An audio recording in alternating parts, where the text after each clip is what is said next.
A message from Jerry Jones. As you know, we do things bigger down here in Texas. We can't help it. Pride runs deep in the heart of every Texan. But we also know that bigger isn't always better. And so far this season, we just haven't gotten it done.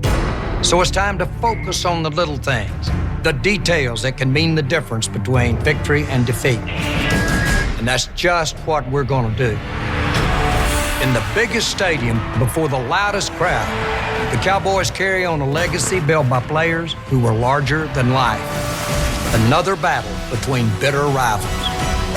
All of this on Monday night. It doesn't get any bigger than that. So we can comfortably say Texas-sized pressure in front of 90,000 plus at Dallas Cowboys Stadium. Cowboys trying to avoid going 1-5, and the division rival, the Giants, have come calling here in Arlington tonight. The storylines for Giants-Cowboys, a great rivalry renewed as we wrap up Week 7 of the NFL season here in Texas.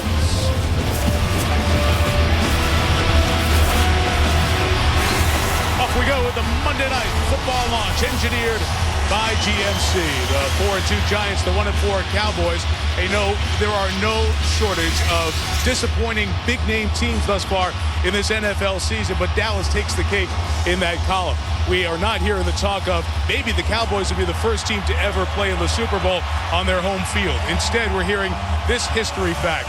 The Dallas Cowboys know if they lose tonight, they go 1-5, and only one team, Cincinnati, 40 years ago, has opened 1-5 and made it to the playoffs. We asked one Cowboy this weekend, is it panic time yet? He said no, but if we lose tonight, different story. To tell the story tonight with us, Ron Jaworski, John Gruden. All right, you've watched the Cowboys as they've gotten off here to 1-4. Where are you seeing the problems, and how do they turn things around here tonight? I'm just tired of all this gloom and doom. Because when I watch the tape, it's not all that bad. I mean, Wade Phillips' 34 defense is one of the top scoring defenses in all of football. And on offense, they average over 400 yards a game. But what I like about the Cowboys is they have big-time players. And guys like DeMarcus Ware, Jay Ratliff on defense, Tony Romo, Jason Witten, Miles Austin. These are the guys that got to step up tonight and deliver a victory for the Dallas Cowboys. And if the Cowboys win, they are back in business. And if that happens, Jaws, look out, because the Cowboys are still very talented. Now, Jaws, let me flip you over to the Giants. You know, the Giants, we saw them on a Sunday night lose at Indy by 24, then come home and lose by 19 to Tennessee. And say, wow, what's wrong with the Giants? They're 1-2. Well, they got back off the wall. They've won 3 in a row. How have they done that? Well, Tom Coughlin has gone back to his core football beliefs. On offense, it's all about old-fashioned, old-school power running of the football. And why not when you have an Ahmad Bradshaw and a Brandon Jacobs? It's a good fit for what you want to do. Bradshaw has become the bell cow because of his explosive ability. The beneficiary right now is Eli Manning. When defenses are forced to bring that 8th defender down in the box, Eli has beautiful sight line to the outside, those isolation routes, those one-on-one routes, and he has 3 young wide receivers to go to. Well, you know, with Eli and Tony Romo, a lot of what your legacy is with these great franchises, what you do in these games. The Verizon Red Zone shows us the numbers. Eli against the Cowboys, 6-5, not including a big playoff win a few years ago. Romo as the starter against the Giants, 4-2. They go head-to-head tonight. You'll see it in HD. Our telecast from Arlington, Texas, brought to you in high definition by Verizon. The difference makers on defense, we'll talk about them in 30 seconds.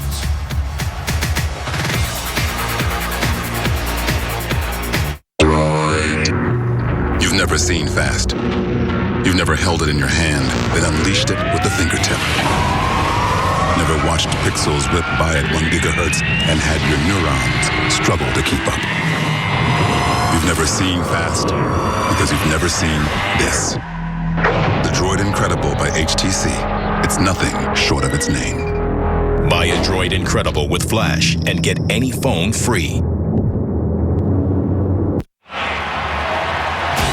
One of the great things about these franchises, the legacy and the history, and Hall of Famers Bob Lilly and Tony Dorsett accompany Jason Witten for the ceremonial coin toss before the game tonight here in Texas. Time now for the winning look, presented by J.C. Penney. You know, this division over the years has had great teams, great pedigree, but also great pass rushers. You lived it playing in the NFC East. You know firsthand what it's all about, having a great pass rusher on the other side of the line. Yeah, thanks, Mike, for ruining my evening. The guy I had to face was Lawrence Taylor, arguably the most feared defender in the history of the NFL. And you always try to get two guys blocking LT. Well, as you can see here, we didn't do a very good job of that. He had some clean shots on me. So now you have to account for DeMarcus Ware like you would account for Lawrence Taylor. Try to get a couple bodies on him. One-on-one blocks aren't going to get it done. He's fast. He's quick. He's powerful. Ware is an effort guy. Watch him on this play. He comes off the right side of your screen, chases the quarterback. Chubb dumps it down to Owen Daniels. Here comes DeMarcus Ware. This guy is a problem. And what the Giants are going to have to do, slide their line to him or keep a tight end in front of him or a back to chip him. They better get two players on DeMarcus Ware, arguably the best player on defense in the NFL. Yeah, but I want to talk about the New York Giant defense. Here's what I saw last year. Just watch the body language on the sidelines. It just wasn't good. Look at Justin Tuck. What went wrong? But now, Perry Fuel of the New York Giants, the new defensive coordinator, has reinstalled a new attitude in Jason Tuck. He's back. He's playing three different positions. He's rushing the passer. I love this song. Look at the attitude is contagious. Look at these New York Giants. They're back. I wish that was a longer segment. I love that song. You got to get rid of the ball sooner, Jaws. Lawrence Taylor got a lot of sacks for a good reason. New attitude. I didn't know I was doing the game with Casey Kasem tonight. On with the countdown. On with the Giants and Cowboys on Monday Night Football. You've been watching ESPN's Monday Night Football Launch, engineered by GMC, the official vehicle of Monday Night Football. Some teams will never make it to the Super Bowl. Halftime is never followed by an onside kick. And a game has never given an entire city a reason to believe. Never say never. The best in the NFL don't, and neither do we. Sierra Denali presents the GMC Never Say Never Moment of the Week. Only at NFL.com/GMC.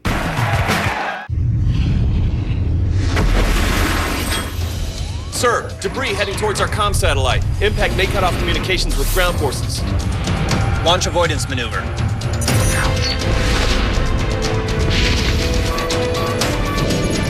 20 kilometers in closing. Collision averted, sir. All objects are accounted for. Good job. Learn more at airforce.com. So we are ready for Monday Night Football. What a show this man has put on tonight. ESPN welcomes you to the following presentation of the National Football League.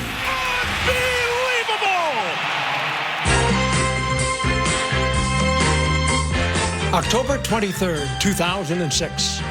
It was billed as a Monday night showdown between two former first overall picks. But when it was over, an undrafted free agent from Eastern Illinois would be the quarterback everyone was talking about. With his team trailing 12-7 at halftime, Cowboys head coach Bill Parcells pulled veteran Drew Bledsoe and his 251 career touchdown passes and replaced him with Tony Romo, who prior to this night had thrown a grand total of 2 passes in his NFL career. Romo deep ball, Cowboys touchdown. The Giants would hold on to win 36-22, but the unheralded Romo would start every game the rest of the season, leading the Cowboys to the playoffs and earning his first Pro Bowl selection. Now, once again, it's the Giants and the Cowboys. Are you ready?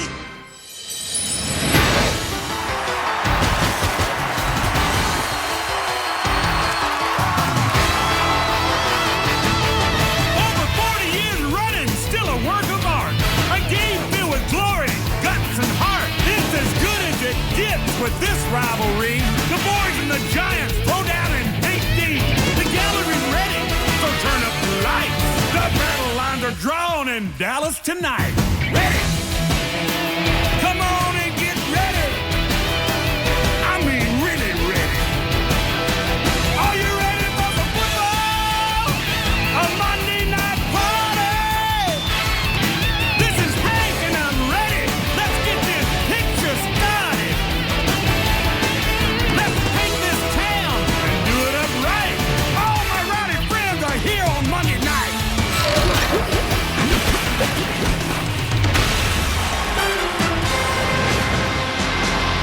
The roof is open. Dallas Cowboys Stadium, where they'll host Super Bowl 45. And the 97th meeting of the Giants and Cowboys set to kick off here on Monday Night Football. Before the game, the national 9/11 flag presented was recovered, torn, and tattered amidst the wreckage of the World Trade Center, stitched back together a couple of years ago by tornado survivors in Kansas. That flag's currently on a journey across America up to the 10th anniversary of 9/11, and many of the first responders from New York are traveling with it. Get a chance to meet some of those folks, and they're honored to take with great pride and honor that flag to represent New York and America coming back, and a man who became known as America's mayor, seeing the U.S. and New York through that time, Rudy Giuliani, here tonight. Tom Coughlin has continued to keep 9/11 in the minds and spirits of New Yorkers, wearing Fire Department of New York hats over the years as he was coaching the Giants, does it each year in memory of those lost.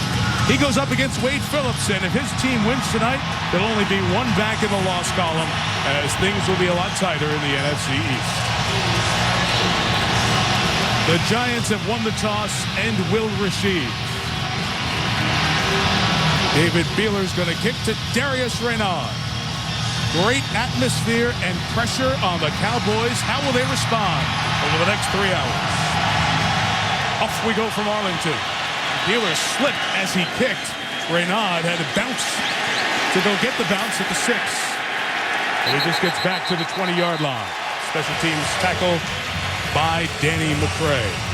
So with a lot of the conversation today about consecutive game started streak, here comes Eli Manning extending his 94th consecutive start. And John, a turnaround here the last 3 games, the 3 Giants wins.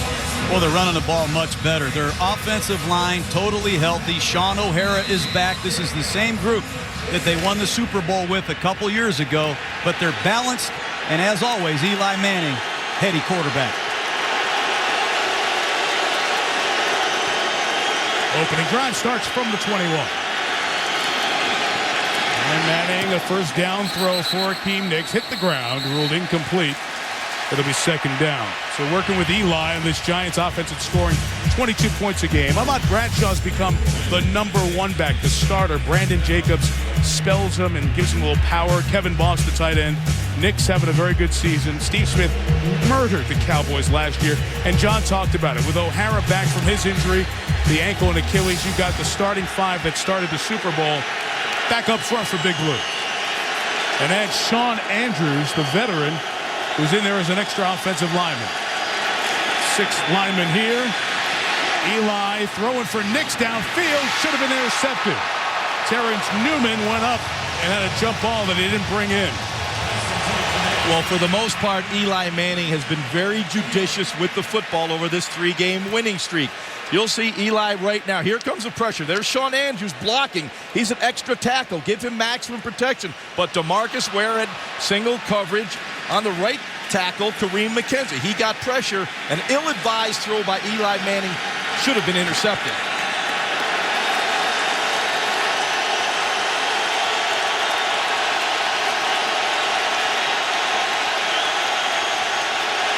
Third down against the 4-man rush. Manning throws. Intercepted. It's time Newman's got it. Newman still on his feet. He's got a lot of room if he can get to the edge. Newman might go to the 5.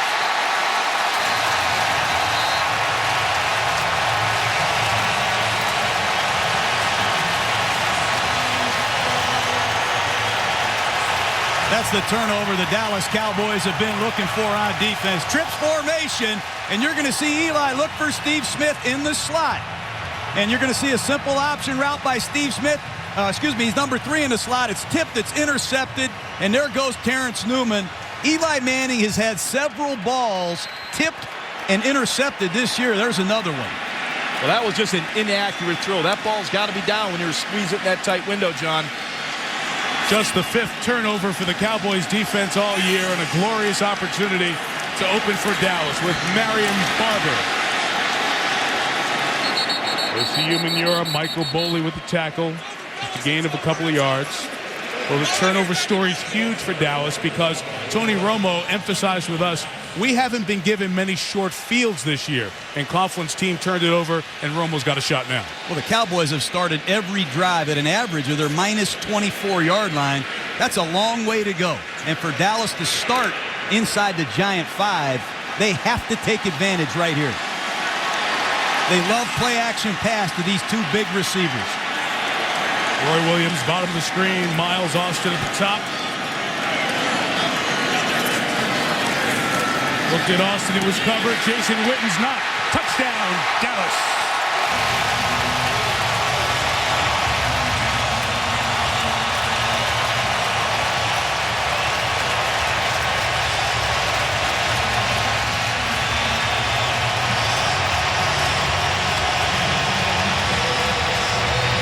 I've always believed that this offense must run through Jason Witten. You see Tony Romo looked at the fade first on the outside. It wasn't there. He knows he's got Witten out in the flat. It looked like a blown coverage by the New York Giants. You can't leave Jason Witten all alone. Easy touchdown pass to Romo. And Beeler adds the extra point. 30-yard interception return leads to the 4-yard touchdown. And playing with pressure, but a great start for the Cowboys, up 7. ESPN's Monday Night Football is brought to you by GMC. Check out the GMC Never Say Never moment of the week at NFL.com/GMC. Bud Light, it's the sure sign of a good time. Here we go. Verizon, the official wireless service provider of the NFL. And NFLshop.com, where you can customize apparel the way you want it. Right down the same street, Randall Drive from the ballpark, the Rangers Stadium. Right across that road, the other side, you have here Cowboys Stadium, Dallas Cowboys Stadium in Arlington. They'll host the World Series across the street next week and host the Super Bowl here on February 6th. And just like across the street on Friday night, the place is rocking early. Cowboys 7-0. From 3 yards deep, Reynard will take it out, and he's down to the 10. Sam Hurd. Big stop. Back to the Giants turnover. Well, this is what Dallas has needed. It's just going to be an option route to Steve Smith. Look at Eli. He's got good protection. He sees the throw all the way. I think it just got away from him. And tip passes in between the numbers are not a good thing. But the Dallas Cowboys needed to get some turnovers tonight. That's a great start for this Cowboy defense. And last year it was Steve Smith that tore up the Dallas defense. Had 16 catches for 244 yards in the two matchups last year. Eli Manning went to him again. He had a spot with just an errant throw. Terrence Newman, who had the pick, left the field. Orlando Scandrick is in there at corner in the base defense as Bradshaw has to fight to get a couple of yards. Jay Ratliff right in the middle there, number 90, started it. He's been to the last couple of Pro Bowls. Big stop in the run, and it's a pass rusher as well. Does so well up there. With Spears, Olshansky, the linebacking core for Dallas, gives you DeMarcus Ware, 7 sacks, 6 coming in the last 3 games with Spencer, James, and Brooking. In the secondary, Newman had the pick. He's now out. Alan Ball, free safety, has been victimized a few times. Mike Jenkins has been called for pass interference twice in each of the last 2 games. After a Bradshaw gain of 2, a Bradshaw gain of 1, Anthony Spencer the tackle. And as for Terrence Newman, he's getting his ribs x-rayed. So we'll keep an eye on that as the night goes on. And that was a zone blitz off the strong side. An aggressive Cowboy defense. Early down blitzing. You saw Spencer come off the edge that time, unblocked. And Wade Phillips told us, Jaws, they are going to blitz 5 a lot tonight and try to shut down this New York Giant running game and force them into 3rd and longs where Ware can get off the ball and go get Eli Manning. And Dallas is a team that blitzes about 50% of the time, just under 50% in blitz in pass situations. You can expect the blitz. Play clock running down on Eli. Who throws it through the hands? Another interception. This one, Gerald Sensabaugh. I believe it was Hakeem Nicks, and the Giants receivers have not brought in the high ball tonight. Well, the first 5 games, the Dallas Cowboy defense only had 4 total takeaways. Right now, in the first few minutes of this game, they already have 2. Well, it's a bunch formation over to the left, and you see Hakeem Nicks. He's the point guy in the bunch formation. Just a simple 12-yard hook. Not a perfect throw, but I expect Nix to snatch that ball away from his body. That's the second tip ball in traffic. Dallas Cowboys capitalize.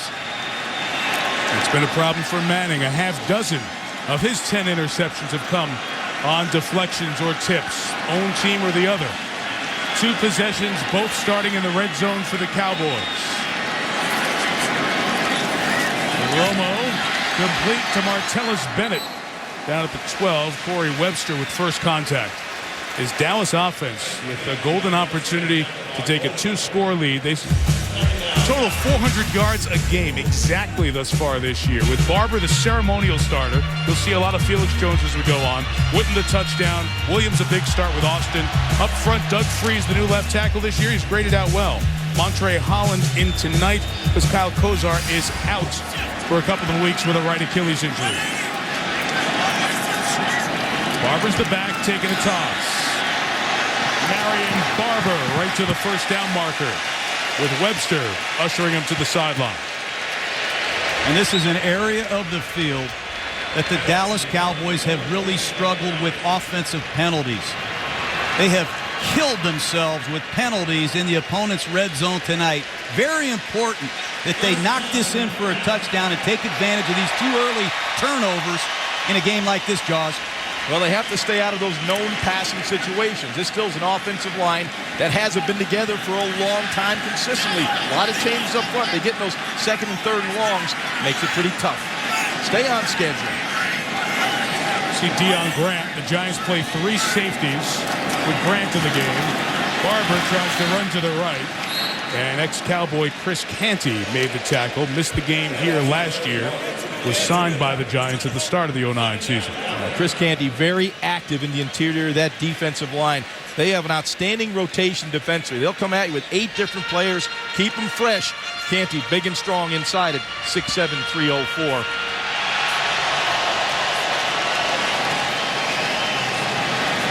This is big for the Giants defense.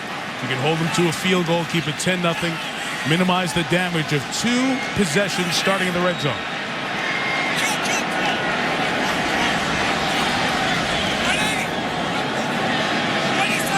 Romo killed the first play, got it to this play. A Barber run, and Justin Tuck giving him nowhere to go. That's one of the things that Tony Romo does a lot of. He uses a false snap count to see what the deployment of the Giants defense is. That time he saw a double zone, and instead of throwing it, you'll see him walk up there, yell, kill, kill, kill. It's a soft box. The safeties are out of the box. He's going to hand the ball off to Marion Barber and take his chances. That's good defense by the New York Giants. Nice job by Tuck getting off the block and making a tackle. In that area of the field, though, John, those safeties divide where they can get in the running game real quick, and they did.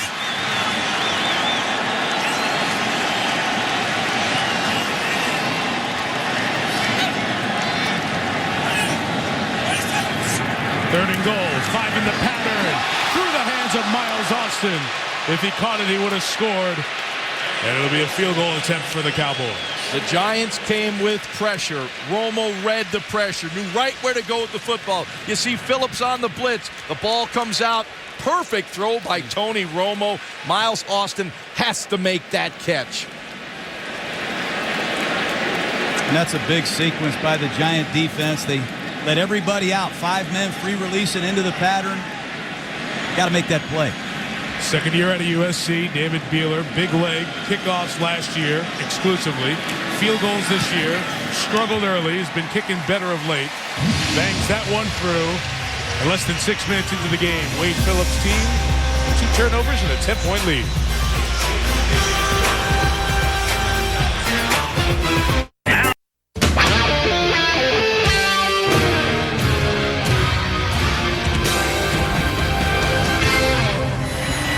Maybe a lot of pass rush situations the way this game has started. 10 Dallas points in the first 6 minutes, but the Giants defense with Justin Tuck able to limit Dallas to a field goal and limit the damage of those early 2 Eli Manning interceptions. Well, we got the kick coverage stuff worked out. It's the 3rd Cowboy kickoff in the first 5:52. Beeler to Reynaud for the 4. And well covered again. Good directional kicking by Beeler, which was a problem the first couple of games. Danny McCray made the tackle. Eli with a couple of picks. Same way the Tennessee game started for the Giants. See if they can turn it around to this third possession when you come back.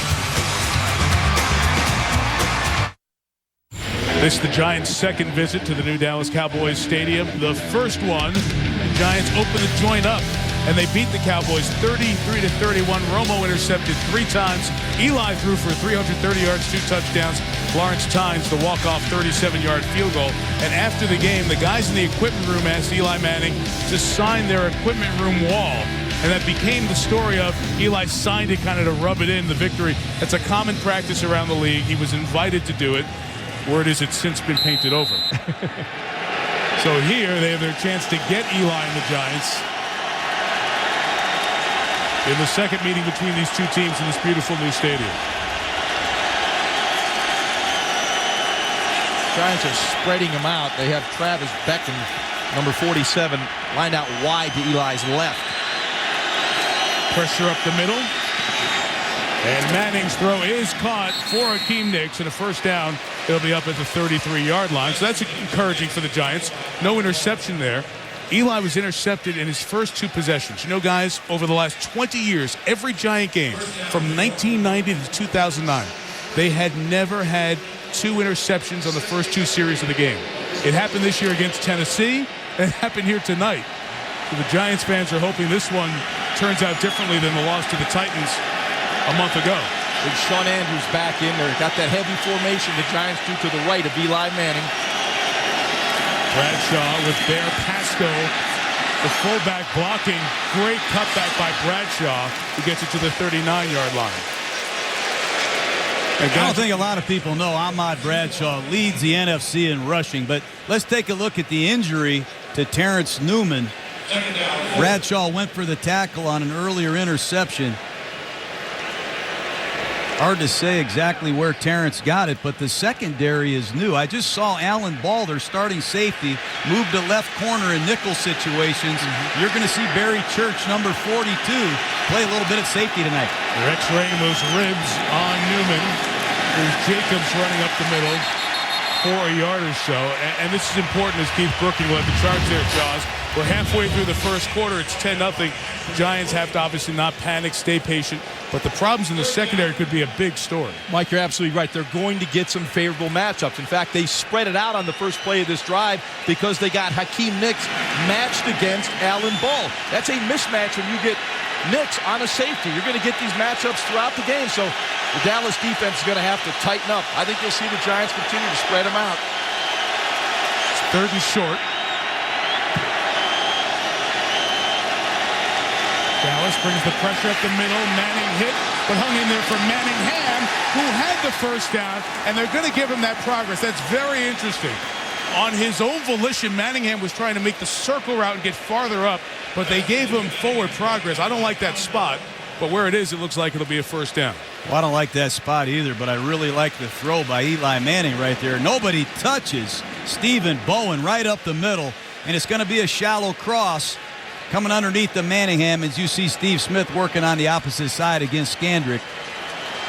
But once again, you've had Mario Manningham matched against a safety. Normally, that's a pretty good matchup for a wide receiver. Get the first down. Know where the first down is. Get north and south. Don't leave it up to the officials. Look for Beckham up top. You're going to challenge the spot. That's not the worst decision, although, and as you watched last night, you're thinking save your challenges for the big stuff, like touchdowns and turnovers. But Wade Phillips is trying to keep Dave Campo, the former Cowboy head coach and the secondary coach of the Cowboys, he's trying to keep Campo calm. Dallas has challenged the previous play that the runner was down prior to making the line to gain. We'll review the play. Time out on the field. Get this reviewed here by John Parry. 6:15 left in the first. Dallas is challenging the ruling on the field. Giants given the first down. They're checking the spot. When we saw it live, Manningham caught the ball. It looked like he was trying to, he would have had the first down if he goes right down, okay? Now it looks like he's trying to turn it upfield to get around ball and gain more yards. Where's the initial contact and where's the ball? I think it's on the other side of the initial contact, yeah.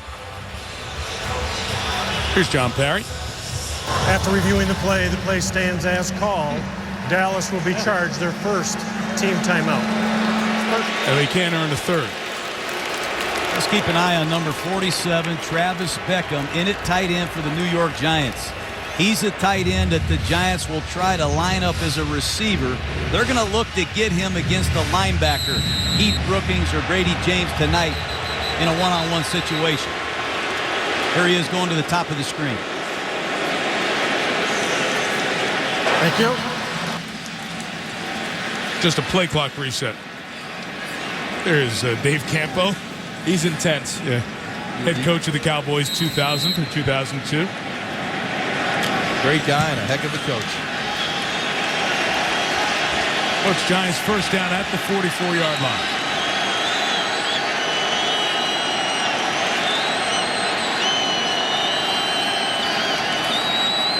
Manning throws for the tight end, Travis Beckham, the second-year guy out of Wisconsin that John was talking about. Sensible cover. When you bring corners over to one side and you extend a tight end the other way, you get them one-on-one with a safety. And Beckham is running a fly pattern. Looked like Eli Manning was trying to throw a back shoulder fade. That's what Jeremy Shockey used to bring to the New York Giants, and they're hoping this young man can deliver a couple space plays for them. That one didn't look too good. Well, that's not the matchup you'd like to get, John. You said you'd like to get Beckham on a linebacker. They got him on a safety. That favors the safety. Manning's pass caught by Steve Smith, shy of midfield. Jaws, it was something you talked about. Jenkins had the coverage there, but Skandrick against Steve Smith, big mismatch last year. Yeah, you know, when you look at Steve Smith, he's a very savvy slot receiver. He just knows how to get open, and he gives the quarterback a good indicator of when to throw the football. In the 2 games last year, he was targeted 26 times. He caught 16 for 244 yards. They're going to look for that matchup. Steve Smith has a favorable one against Orlando Skandrick. Terrence Newman has come back into the game for the Cowboys at left corner here at the bottom of the screen. That's a good sign for Dallas. And DeMarcus Ware out here on third down. Manning throws. Newman almost knocked it away. It is ruled incomplete as Hakeem Nicks went to catch it on the sideline. They are going to have to try a double move against Terrence Newman. He was very casual in his back pedal right there and really drove that outside breaking route. Watch the veteran corner drive it, has a chance to get another interception. They're going to have to go by Newman. He is very tight in his coverage right now. Challenge. Yeah. The Giants are going to challenge it. Watch, he gets control here, and the back toe drags. You can almost see across the yard line there, which I think is the 45. New York has challenged the previous play of an incomplete pass versus a completed catch. We'll review the play. Some of the rubber pellets coming up from underneath the field. Tom Coughlin with his first challenge of the night.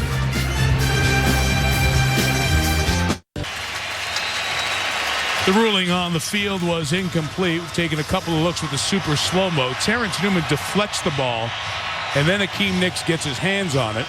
So as you look at it, you have to watch it after Nicks gains control, which is right there. Left foot is down, and the right foot drags across. There's some tighter looks at the feet. Once you see the catch, left foot is good right there. Now look for the right. You see it brush the top of the yard line mark. And the other looks that we saw, he goes to the ground and maintains possession. Right there. Was that enough to say yes? Give it to him. Oh, you want to? Here's John Parry. After reviewing the play, the left toe was down with possession and the right toe dragged. Therefore, it is a catch.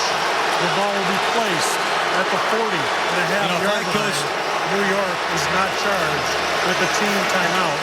First and 10. If I coached Hakeem Nicks, I would probably challenge just because this guy can make some circus grabs. And Tom Coughlin knows that. He also knows when to throw the challenge flag. 47% of the calls overturned when he has challenged. If you take all the coaches, it's 31 coaches who have a minimum of 30 challenges. His is the best. You know, you figure that the oldest head coach in the league would not be the technology guy, but Coughlin's got the replay figured out about every other challenge he gets right. Tom is 64. Wade Phillips, 63, the 2 oldest head coaches in the NFL. So it's a gain of 11, and the Giants have it at the Dallas 40.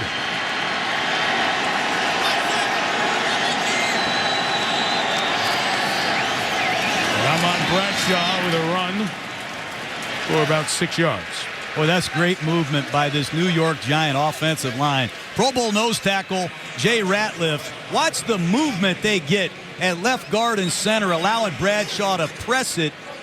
Very impressive movement by the veteran O'Hara and his friends up front.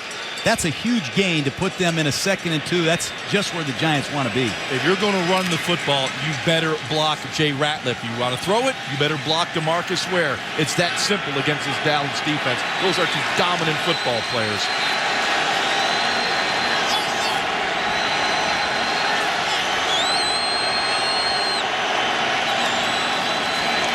Manning, quick drop. Nix, tackle missed. Hakeem Nicks inside the 10, 1st and goal. Giants on that edge, one-on-one with Newman.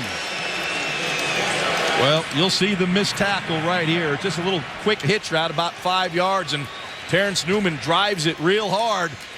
Watch a nice move. Once the ball's there, as a receiver, you sense that closure on the defensive back. Stick that foot in the ground and spin to the outside. Nix finishes nicely with a big gain off a short pass.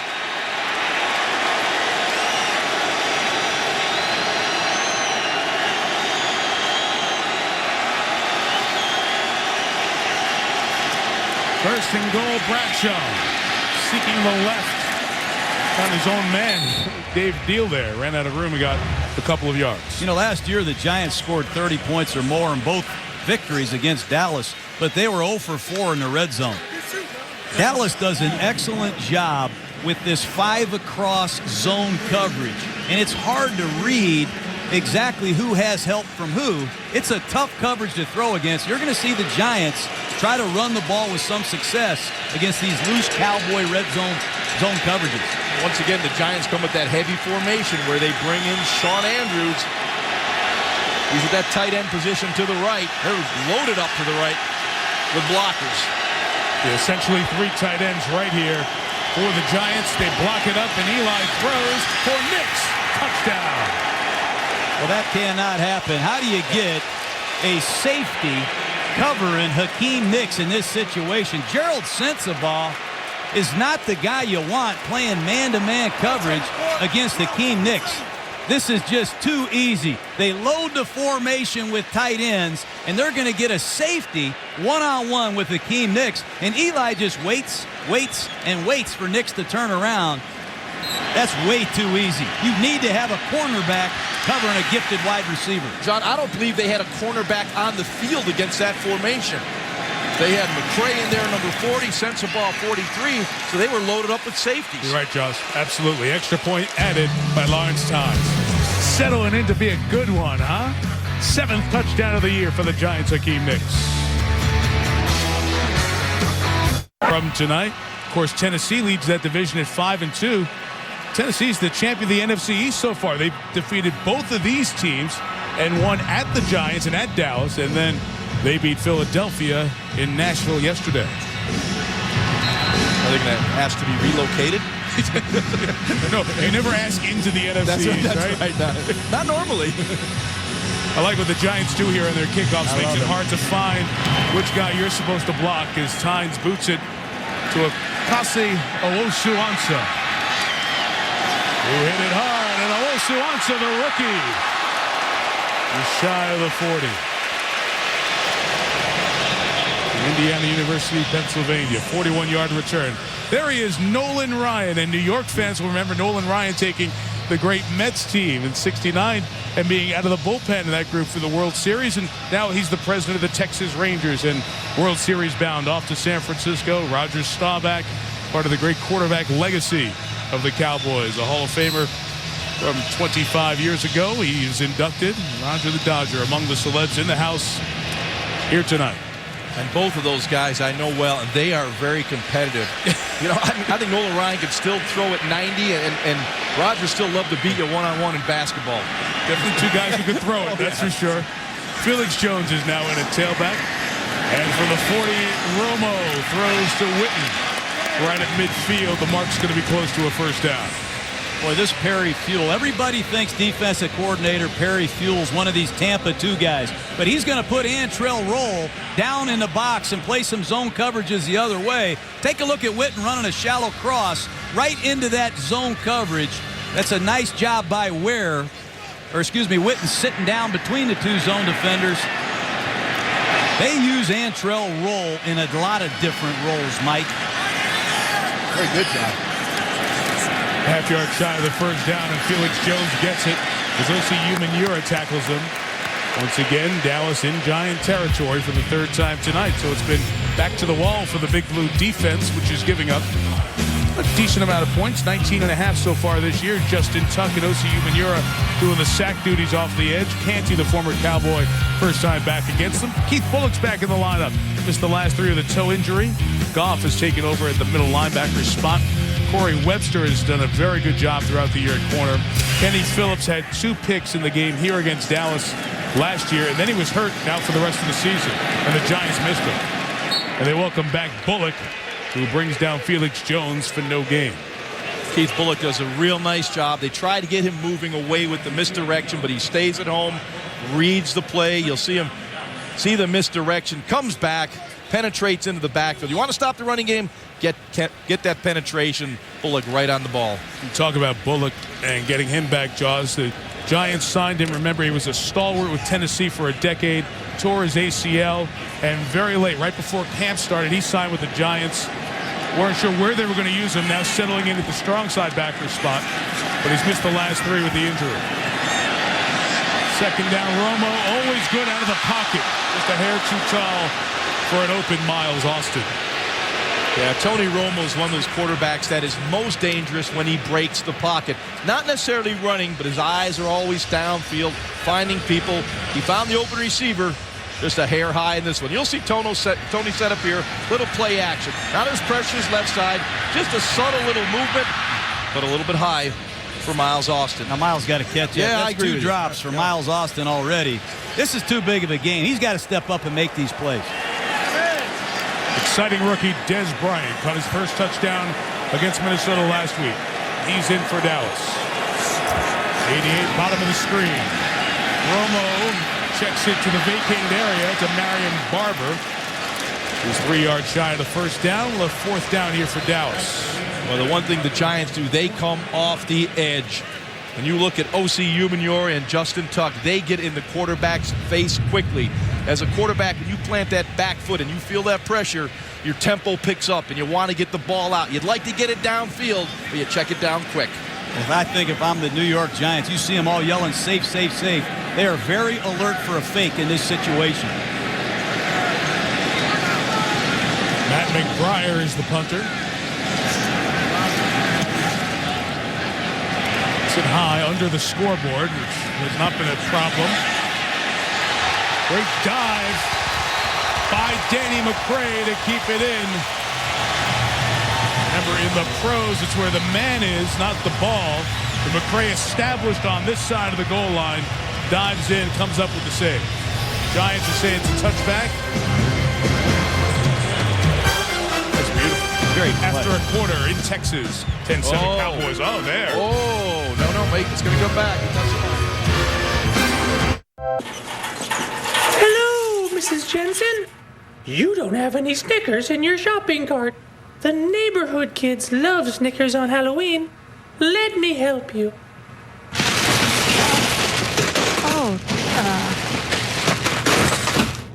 I'm only helping. Snickers. We're definitely going to her house. Shh. This Halloween, nothing satisfies like Snickers.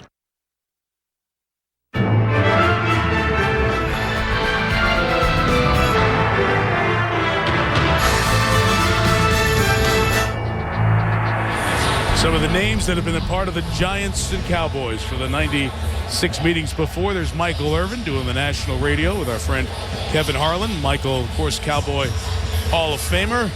And Carl Banks, who works on the Giants radio broadcast. He was a part with LT of many Giants-Cowboys rivalries during the years. All set for the second quarter here in Dallas.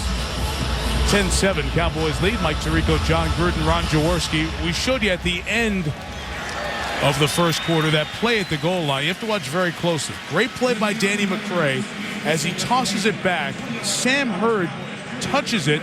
Now he doesn't touch it again, even though his toe may be on the line there. He didn't touch it a second time, and Sean Lee, the linebacker, catches it at the 1. So, Jaws, I say that's all clean and 99 yards to go. Yeah, Tom Coughlin's going to challenge this one. He saw kind of what we saw at the end of the play, but it looks like McCray obviously kept it in bounds. I think Sam Hurd just kind of passed it on back, had his hand off the ball. Hey, you know, the interesting New York has challenged the previous play that number 40, the gunner, went out of bounds and was the first to touch the kick. Okay, so they're challenging something different, that 40 became ineligible to touch it. It's a risky challenge because if you don't win it, you're out of challenges for the rest of the game.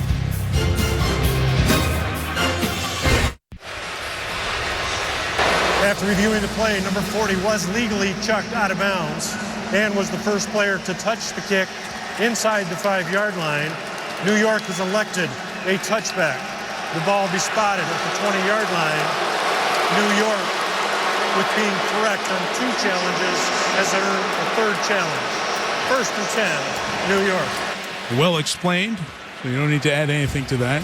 What I don't like, though, is if Tom Coughlin wants 5 more challenges, they ought to give him 5 more, Mike. He's 2 for 2. If the officials are having a rough night, that's not Tom's problem. He's converted 2 for 2 on challenges. They ought to give him as many as he wants. Well, he's right every time. We were saying that driving over. I'm thinking last night in the Green Bay game, that's a decision that Mike McCarthy had to make. Do you challenge or not, and leave yourself without challenges for the rest of the game? And maybe that's a flaw in the system they should look at.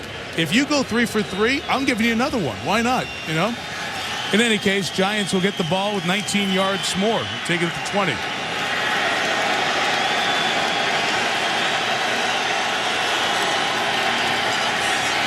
Eli loaded up twice, and the 3rd time finds Steve Smith to the 39-yard line. Holding flag, number 76. 10-yard penalty, 1st down. On Chris Snead. Well, they ran the double move that we talked about a little earlier, John. That Terrence Newman was driving those short routes, but Newman backed off, did a real good job. Eli double pumped. And you'll see Chris Snead, number 76 here, grabbing number 97, Jason Hatcher. Pulls him off of Eli. Right on top. You don't know? We got a couple referees back there that can see it, that's for sure.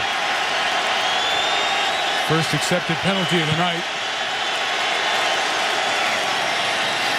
Jacobs going north and south just like a battering ram. Gain of 8 for Brandon. Let's take a look at the last series, what young Hakeem Nicks did. Just a out route on 3rd down and 6. How about that concentration? Wow. Then it's a hitch route. He breaks a tackle and he's off to the races. And then he finds himself one-on-one with a safety. I don't know what this route was, just a fly route. This is way too easy. But Hakeem Nicks, he's had dominant performances. 3 touchdowns against Carolina. Went totally crazy against the Houston Texans. If he gets hot, Dallas could be in trouble. Giants go 4 wide. Ramses Barton's in the game. The 2nd-year receiver. And Manning's throws. Steve Smith hanging on after a big shot by Alan Ball. What a 1st down for the Giants. Well, Eli Manning in the pocket once again. He seems like he's settled down. He was wild early, high, but he certainly focused on Steve Smith. You'll see right here, Steve Smith settles in the hole. Nice job of understanding it's a zone coverage. Eli anticipates the throw into that void of the defense. Steve Smith goes up, takes it away. So the Giant drive that could have started at the 1 instead gets to the 20. Then there's 1st and 20 from the 10 after the holding flag. But they get out of the hole with a run and a pass, and now Jacobs. Just a yard shy of the 1st down at the 40. You know, Brandon Jacobs is a powerful big back. We know that. But I like what they're doing with this fullback, Bear Pasco, who has replaced Madison Hedgecock. He allows the New York Giants to keep their normal 2-back system in place while Hedgecock is on the mend. And Bear Pasco has really done an excellent job playing fullback, tight end, 3 different positions for this Giant offense. That's a nice isolation block. Yeah, he destroyed Keith Brooking on that play. Pasco leading the way again for Jacobs, who lost the football. Is this a third Giant turnover? Yes, the Cowboys recover. Brady James comes up with the recovery. Dallas had 4 forced turnovers in 5 games. They have 3 in 17 minutes and 40 seconds.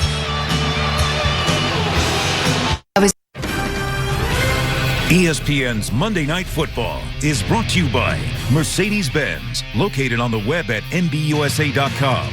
The Miller Lite Aluminum Pint, for more ounces of that great Pilsner taste. Campbell's, it's amazing what soup can do. And new Gillette Fusion Pro Glide, turn shaving into gliding and skeptics into believers. We'll bring the Statue of Liberty over, stand right midfield there. As long as you work around the massive scoreboard and fit here. In Arlington, where they'll have the Super Bowl and have the NBA All-Star game last year. Boy, the Giants and their turnovers. Been a problem for the Giants this year. It's 19 turnovers for the Giants offense this year. 3 in the first quarter plus.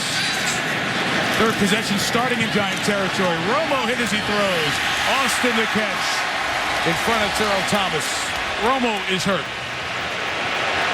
Michael Boley got a clean shot on Romo, and he is down. Well, Michael Boley was untouched. Romo showed the courage to stay in the pocket, deliver the ball, but he took a shot from Michael Boley. You'll see it here. Number 59 comes clean and drives Romo into the ground. That's usually the shoulder. Yep, and he immediately grabs for that non-throwing shoulder, the left shoulder. Painful. John Kitten is their backup. Injury timeout in Dallas.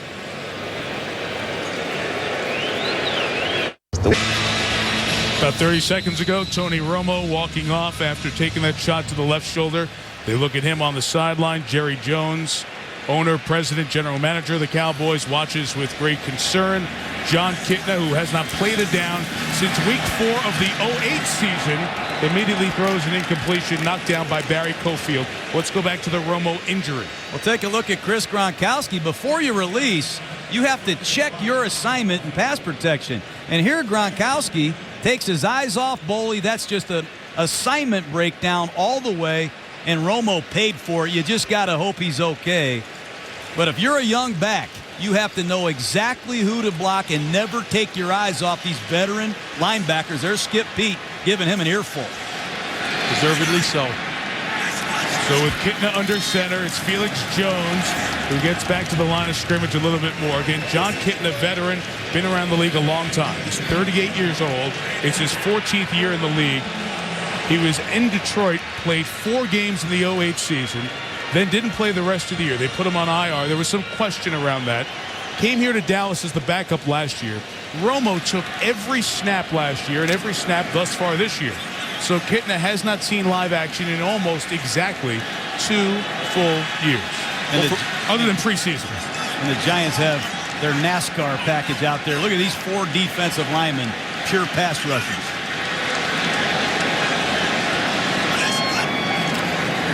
Third and 9. A Kitna throws, caught by Des Bryant on the edge. Thomas couldn't lasso him. Bryant cannot get to the first down as the Giants were able to bring him down to the 23-yard line. Just a minute ago, Tony Romo was asking his way back in. Hang on, wait a minute. We're going to get you checked out here. We're not going to blow the season because you want to get back in right now. They want to give Romo the full medical check before they put him back in the game. Well, remember Matthew Stafford when he separated his shoulder last year and he went back in and threw a game-winning touchdown pass, showed his courage and toughness, and no one's going to question Romo's toughness. This guy's a warrior. That was the Detroit game against Cleveland. Correct. In Detroit. 4th down. Beeler will come in for the field goal. Good from 26, now from 41. Cowboys have had 3 possessions start in Giants territory. And it's not bad for the Giants, only have 13 points given up out of it. 6-point lead. For the 5th time this year, the Giants knock out a quarterback. This time it's Tony Romo.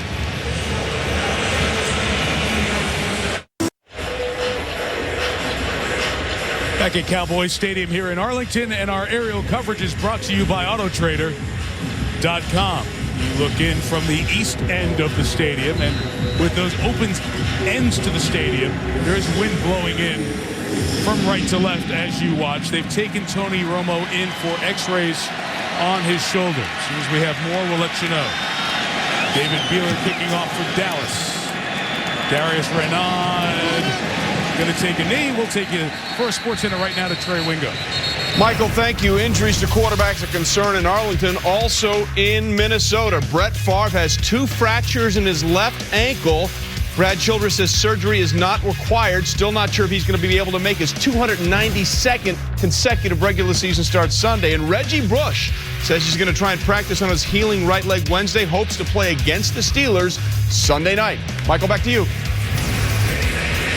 Hey, Trey, thank you. It's become the story of survival the first half of this NFL season with all the injuries. Well, the Giant offense has not had a first good third of the game, if you will. We're 20 minutes through here in 10 seconds, and they've given it up 3 times. Jacobs fumbled last time. Bradshaw's the back, and we have a flag. False start. Number 73, 5-yard penalty, first down. You know, the Giants have had some success running the football, averaging about 4.5 yards a carry because they've been blocking the nose guard, Jay Ratliff, and he is tough to move. But you'll see the double team is effective. Push Ratliff into the linebackers. Again, you see Snee, you see McKenzie pushing him off, not giving any space to operate in. Once again, the double team, moving him back into the linebacker. Right now, this veteran offensive line, the New York Giants, has been very good at controlling Jay Ratliff because he is a problem in the running game. First and 15, play action, loading up for Nix, double coverage. Good job coming over the top by Mike Jenkins, who has been called for pass interference a couple of times in the last couple of games. That's a big-time play by Mike Jenkins. And Eli Manning is taking a shot here. Full play action pass and out of the fake. You're going to see Nix run a post route. Watch Jenkins squeeze it and time this jump perfectly.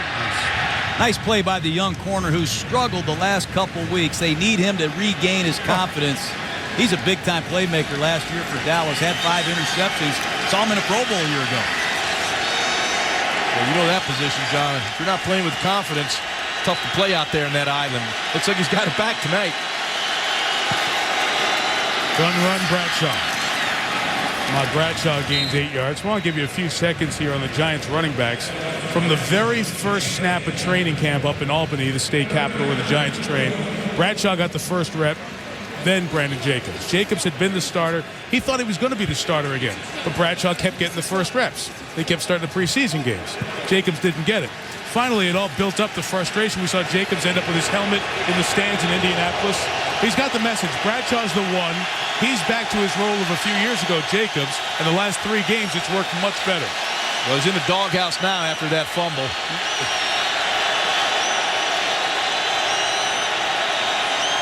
Third and 6. Cowboys bring a half dozen. Eli's pass is incomplete. Had to get rid of it because of the heat. Mike Jenkins also coming in, or Scandrick. And it'll be 4th down.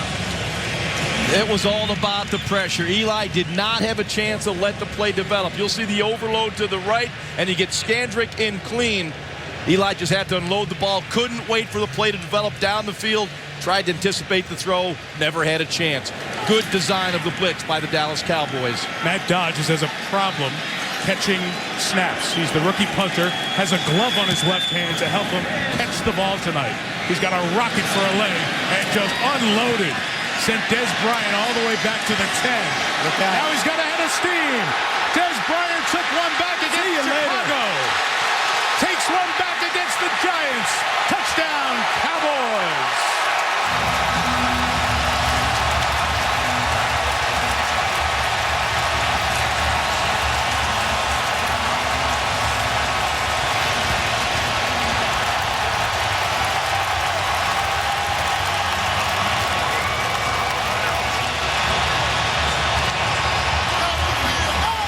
Yard return.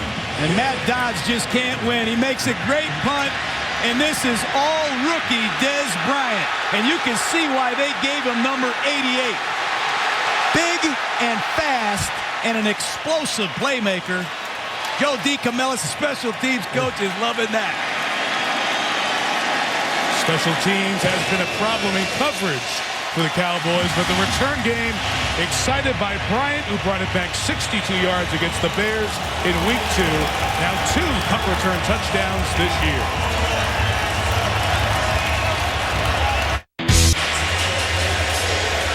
Cowboy Stadium been rocking all during the timeout. They just saw the 3rd longest punt return in Dallas Cowboy history. 88 for 88, the rookie Dez Bryant out of Oklahoma State. He is a natural. Got that Michael Irvin smile as well. I'll be smiling too after that return. 21 years old. Wow. Steelers kickoffs have been deeper tonight. Renaud, second fair catch. Well, you mentioned Dez Bryant did slide down in the draft because he missed time at the end of his last season at Oklahoma State. People question things about him, which we'll get to in a second. But watch his great ability, John, which has so many people in Dallas excited. Well, there's certain guys you walk out on the field and you just say, he's better than everybody else. As a receiver, you can't play off of this kid. You can't press him. And when he is covered, he goes up and makes the catch anyways. And do not kick the ball to this guy under any circumstances. He might be as good a punt returner as there is in a league. And I'm talking about Devin Hester up in Chicago. Irvin loves this kid. Michael, who wore 88 famously after Drew Pearson honored the number here in Dallas from shy of the 20 after Jacobs with a run.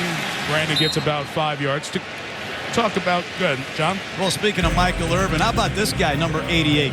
You know, he got 88 from Drew Pearson. And the playmaker, he haunted a lot of people in this league, including you and me, Jaws. But to have another young guy like Dez Bryant to take the torch from Drew Pearson to Michael Irvin and now to Dez Bryant, the Cowboys have that thing going for them. The legacy of number 88. What a tradition.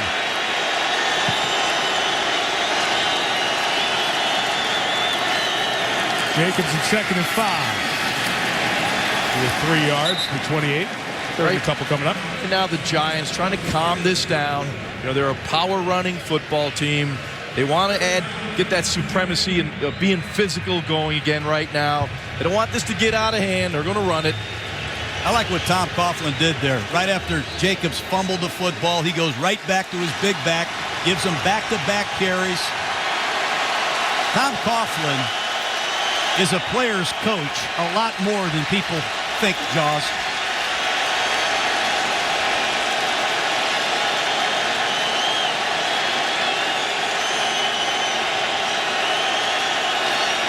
Toss Bradshaw. A lot of Broncos this side. First down, Ahmad Bradshaw to the 37-yard line. DeMarcus Ware downfield to chase him down. Really nice job by the Giants offense and play calling. Ran a little Zen motion, that Z into the left side, softened up the defense on 3rd and short, and get a guy that's excellent in space, Ahmad Bradshaw. You get him in space, he sets the edge, gets the first down. Nice play call, nice design.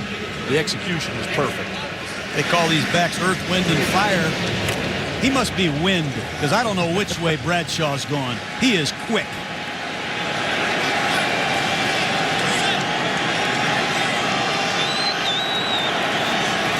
Play action with Jacobs, who helped keep Ware out of the backfield. Steve Smith went up and made a terrific catch just shy of the 30-yard line. What a grab. And Newman slow to get up. Well, this is a shot play. The New York Giants are going to go play action. They're going to run a route by Steve Smith. Basically, he's going over the top. Sticks to the outside, goes to the post, and goes up and takes the football away. Steve Smith just seems to save his best for the Dallas Cowboys. Wow. Giants doing a great job mixing personnel, using offensive lineman Sean Andrews as a tight end. That time, the play action pass fooled the Cowboys.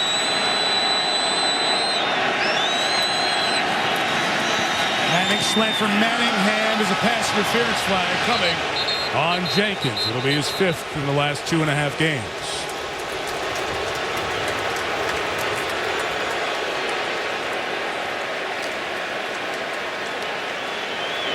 Pass interference. Defense, number 21, playing through the back of the receiver. Automatic first down. You can't fault this young guy, Jenkins. He's playing aggressive. He did get there a little bit early. He's had an interception in the football game. He's gone up high to defend a pass. Mike Jenkins is going to be around the ball, and he's going to be involved in tight coverage. But he's just got to time his breaks a little bit better. Good call by the official. First penalty against the Cowboys, who've been penalized nearly 10 times a game this year. Jacobs banging and pushing through the hole, dragging Keith Brooking inside the 20-yard line. Jacobs at 6'4", 264 pounds, deep in the eye, and he gets that momentum going downhill, that mass going downhill. He just bowls over people. Including Mike Jenkins, who got shaken up here. Well, you're going to get shaken up too when you stick your head in there on Brandon Jacobs. Now, we've already seen Terrence Newman leave the game for a bit with a rib x-ray, and now they look at Mike Jenkins, who took the brunt of that hit by Brandon Jacobs. But that's what they do with Brandon Jacobs. The New York Giants will hand the ball to this big back.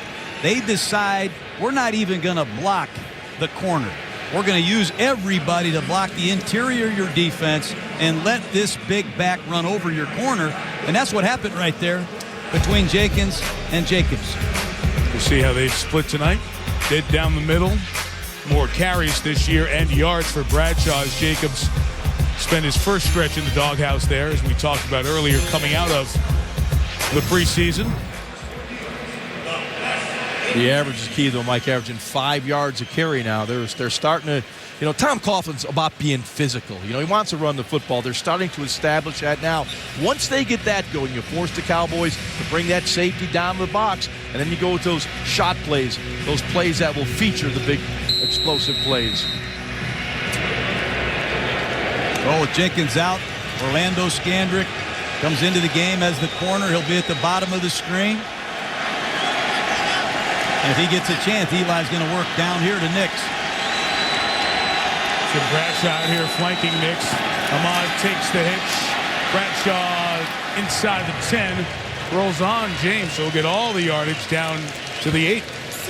Yeah, you see that offensive line of the New York Giants getting out in front of this play. And it's like an old Arena Football League play. You get your offensive lineman out of that quick screen, and they just knock people to the outside. You see the block by Nix on Scandrick. Look at Seibert. What a terrific block in space. These are difficult blocks. Seibert, 310 pounds. What an athletic block. Put that on a highlight clinic reel. First and goal for all the miscues and mistakes by the Giants. Touchdown here, and they're only down by 6. Looks juicy down below. Manning looked that way, throws that way for Nix.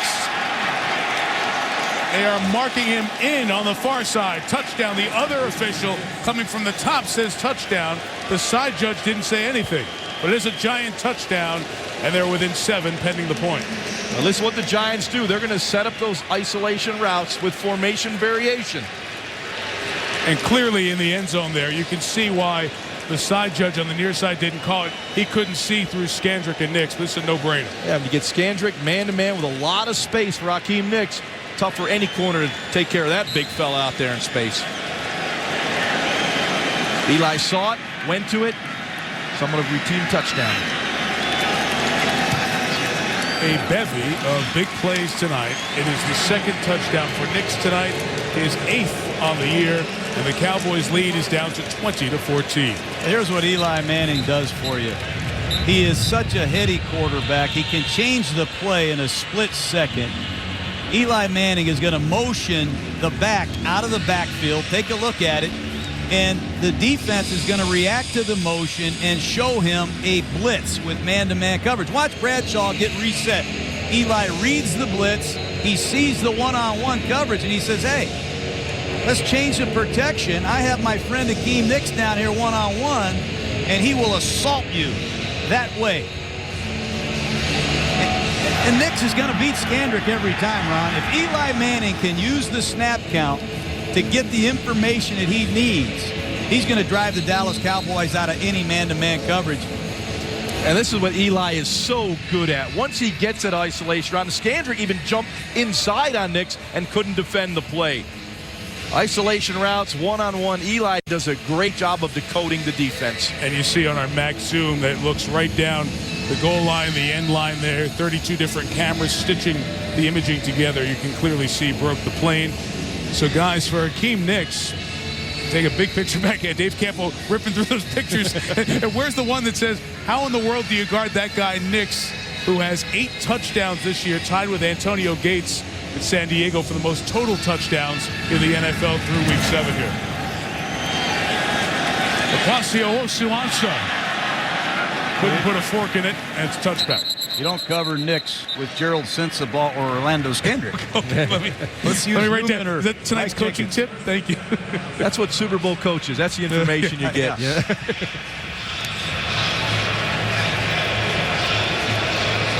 And if you're just hopping in here, we've had a lot of plays happen in the last few minutes. The punt return by Dez Bryant for the touchdown after a Giants drive, and then the Giants' long drive. Tony Romo was hurt on the last full offensive series the Cowboys had, injuring his left shoulder, back getting looked at in the locker room. It was a big shot from Mike Boley, the linebacker. So John Kitna, the 38-year-old, with his first full series. And he hands to Marion Barber, who doesn't get back to the line of scrimmage. Jonathan Goff, the tackle. And the New York Giant defense has got to be scratching their head.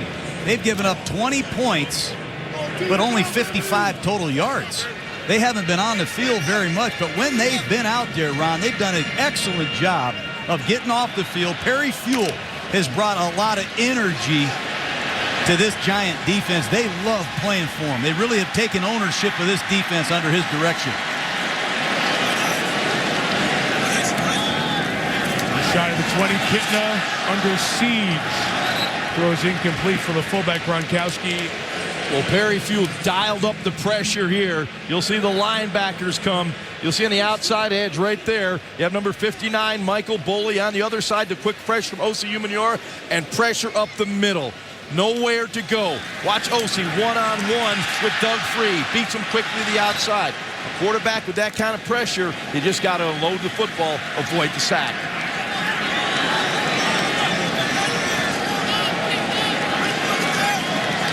Giants give you a lot of looks on third down.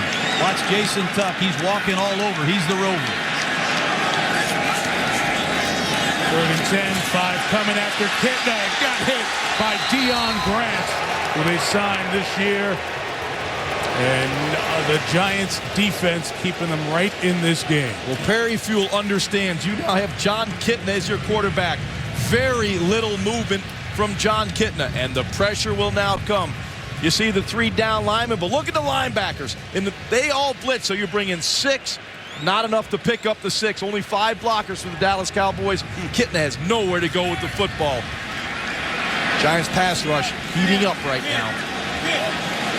Matt McBriar kicks to ring up. Just under the scoreboard, hanging up top. 53-yard punt.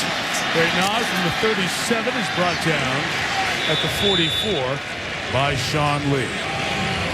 Well, those of you just joining us, it has been a very eventful first 2 quarters here at Cowboys Stadium in Arlington. Tony Romo knocked out of the game, throwing only 7 passes. One of them 4 touchdowns. The Giants turned it over their first 2 possessions. Dallas took over in the red zone, got a touchdown and a field goal out of it, but Michael Boley's hit knocked Romo back to the locker room to get that non-throwing shoulder looked at on through the sports bar area here. That is the walkway from the Cowboys bench at midfield to their locker room. Now Eli Manning and the Giants have a chance to take the lead on this drive.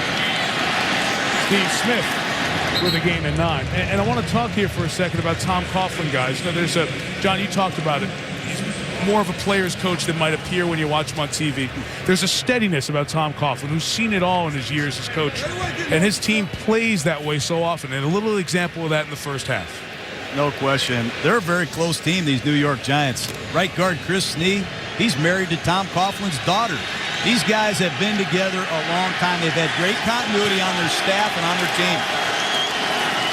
Bradshaw up the middle for a first down at the 44-yard line. I love when we sat with Chris Snee last night. I knew this was coming. And you asked him about how weird is that? I mean, the guy you're next to there is married to, you know, your daughter.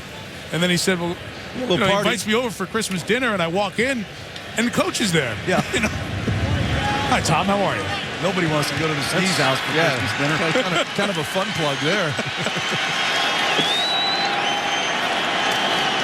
On the ground, the Giants reestablishing in this game, and Bradshaw into the clear. About Bradshaw, the back's going to be marked for 22. It's a gain of 22. Well, speaking of Chris Snee, your Pro Bowl right guard, here's 97 power, run to perfection. They love to pull this right guard. Take a look at Snee. They're going to get a double team at the point of attack, and Bradshaw's going to follow Snee right up the alley. Steve Smith gets an excellent block on Jenkins. That's a big play. 2-minute warning in Arlington. Cowboys have had everything go their way, but the Giants are on their way to retaking the lead.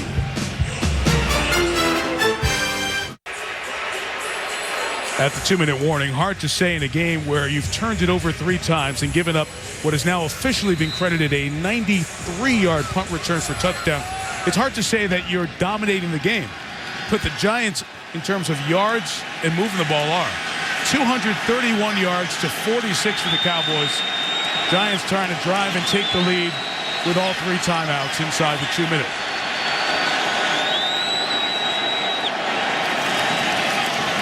Bradshaw stopped, took over that vacated area and got within a yard of the first down.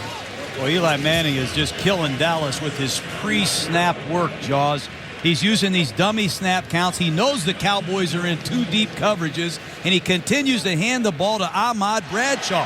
He walks up there, he sees a soft box, and he says, hey, let's give it to Bradshaw. And this guy is a lightning rod. Very quick and hard to find. Bradshaw's running hard. I'd like to see Anthony Spencer play the run one time. Every time he comes off the ball, he's jetting right upfield and running right underneath him.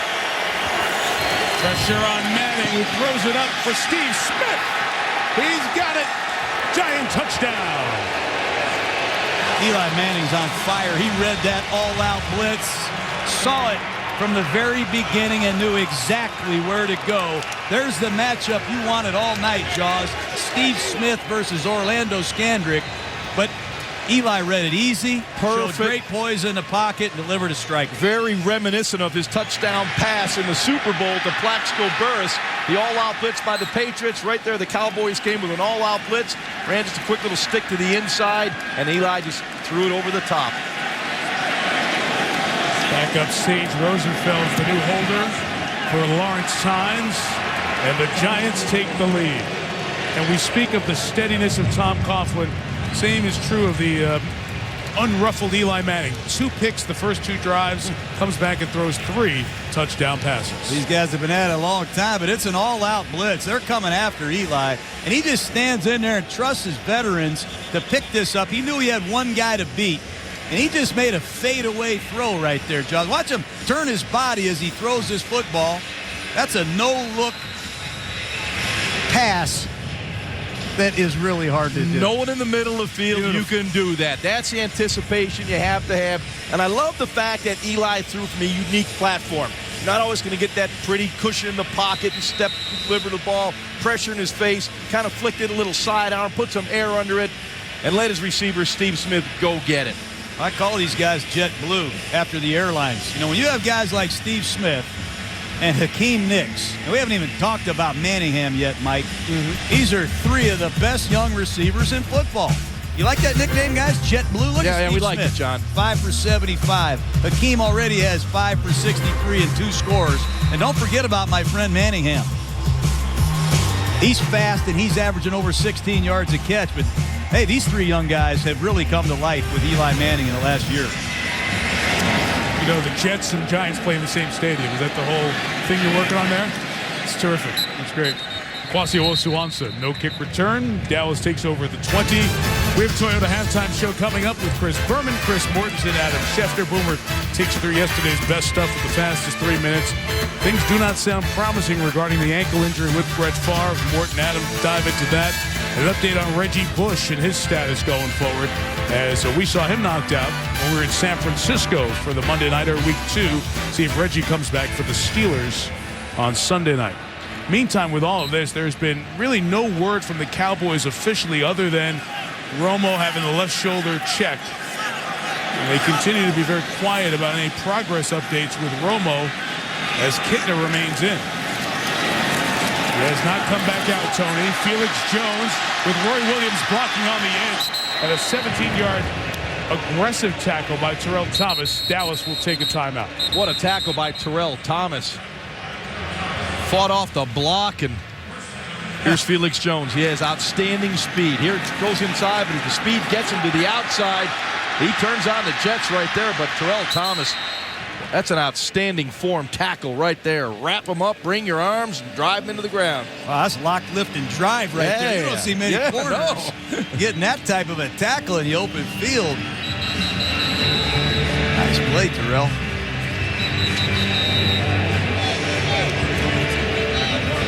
New York Giants are very proactive on defense in the 2-minute drill under Perry Fuel. These players have the freedom to automatic to a stunt. They can automatic to a blitz. They have a lot of freedom to make calls based on backfield sets. Keep an eye on this New York Giant communication. They love to blitz at clock stoppages.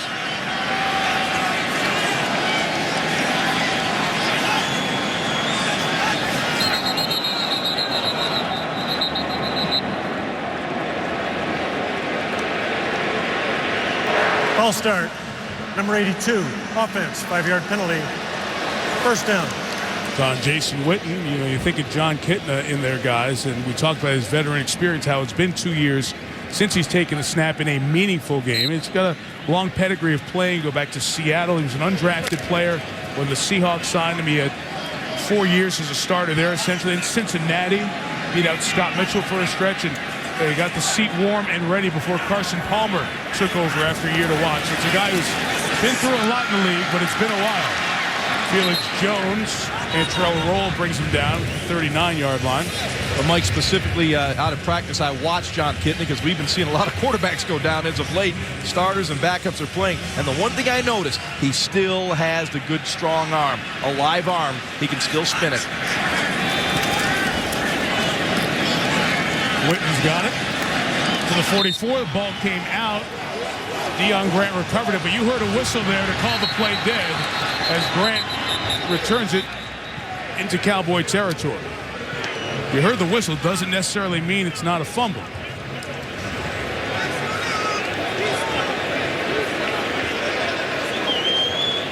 Clock stopped here at 29 seconds, and both coaches want to take a timeout. Coughlin wants a timeout to make sure they look at this. As Witten was fighting for yards, very close to see if the ball came out. In the last 2 minutes, all replays handled upstairs, and that ball's coming out before any body part is down.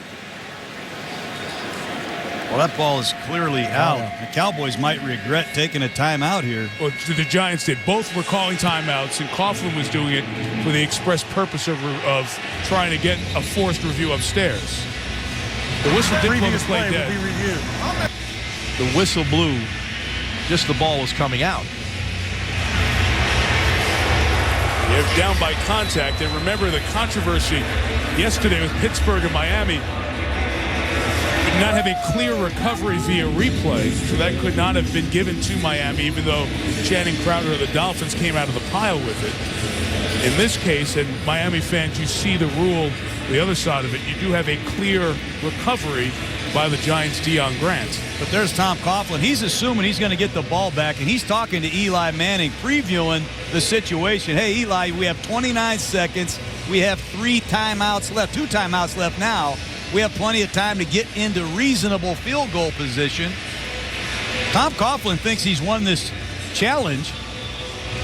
Yeah, Eli's over there's got a helmet on. He's ready to go. Well, the Giants' entire offense is out there, save Eli, in ready-to-go position here.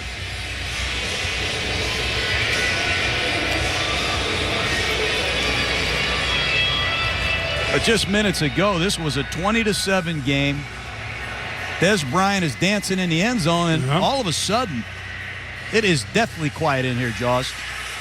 The NFL adjusted this rule back in 2006, guys. Previously, a fumble was not reviewable if the ball carrier was ruled down by contact, but that has been changed.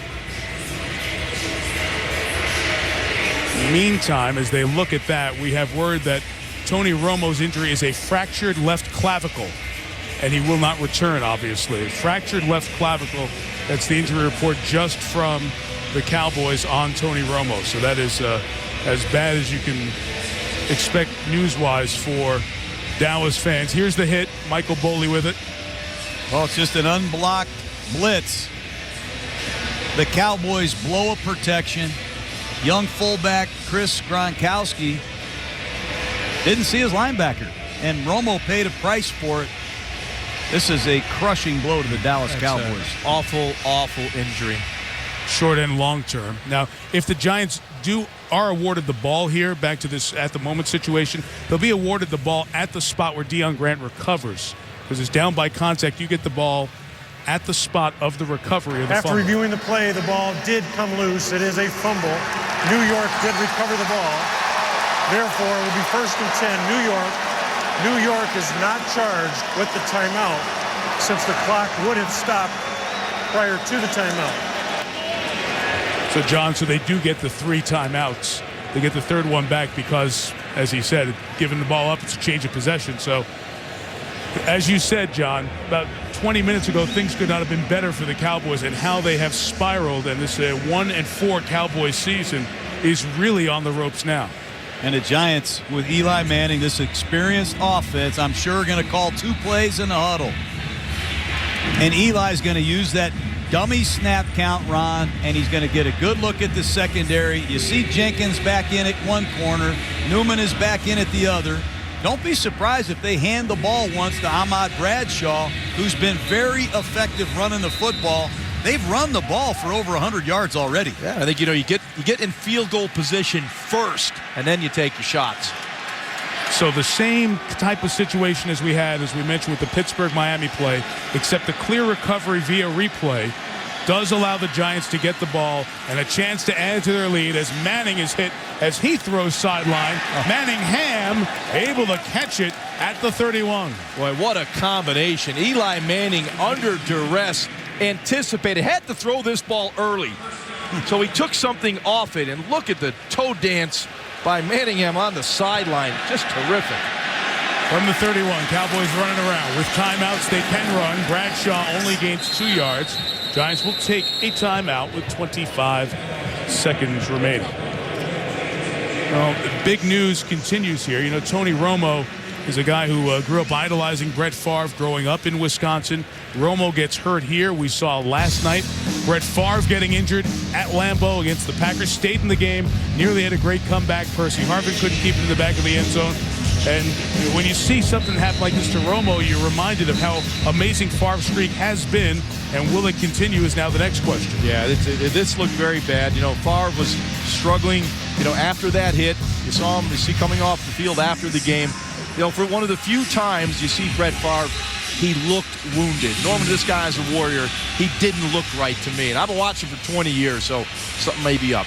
Yeah, and Adam and Mort will have more coming up with Chris Berman here at halftime. Yeah, he's a 41-year-old quarterback, and I agree. The look in his eye, the comments that he made I'd never seen or heard before.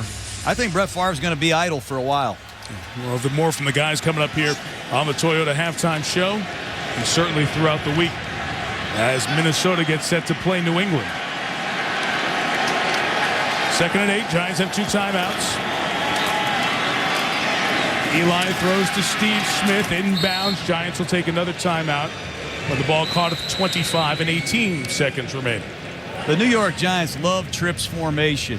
And if you just study them carefully, they love to isolate Hakeem Nicks on the backside. And when it's double zone, they're going to work Steve Smith in the slot. And when the safeties are back here together, Eli just says they're doubling Nicks up top. I'm going to throw the ball to Steve Smith all night long. And they have done an unbelievable job with this package over the years. There's the master of the trips formation, Eli Manning. Don't be surprised if they load the formation again with 3 receivers to the right and 1 to the left. Here they come again. And if they single up Nicks down here, Mike Jenkins is going to get a workout. Well, that cover 2 last year, it was Steve Smith going down the hole for the touchdown. Eli Manning's never had 4 touchdown passes in a half. He has 3 here. He would have had 4 if he could have found Steve Smith, who had a step on Newman, but Eli overshoots him a bit. and the Giants will have a 42 or 3-yard field goal attempt coming. You know, I love the play because they took their shot. They worked the ball down in the field goal range. They got Steve Smith. They actually got over the top of Terrence Newman, but Eli just put a little bit too much air under it. And the Giants really did an excellent job in pass protection. They have done a nice job with DeMarcus Ware in the first half. Yeah, I mean, we haven't mentioned Jay Ratliff or DeMarcus Ware. Those guys dominate football games. Tynes didn't kick last week, ankle injury, and almost was blocked. It was slow getting up, but a penalty marker's down after the kick. A hold against the Giants. John Parry's getting a frustrated Coughlin back to his spot. Holding, number 57, 10-yard penalty, and we'll re-kick, 4th down.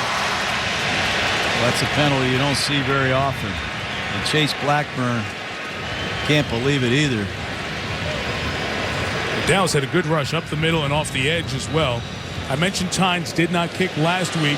He had a sprained ankle. Shane Graham came in and kicked 4 extra points. And then Graham was released as Tynes was good to go. This will be now from 53 yards.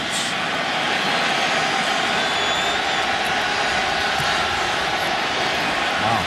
Buries it down the middle. Lawrence Tynes, good from 53. Big kick by a guy who's made a few big kicks, including that 47-yarder at Lambeau on that freezing cold day when the Giants won the NFC Championship on their way to winning the Super Bowl.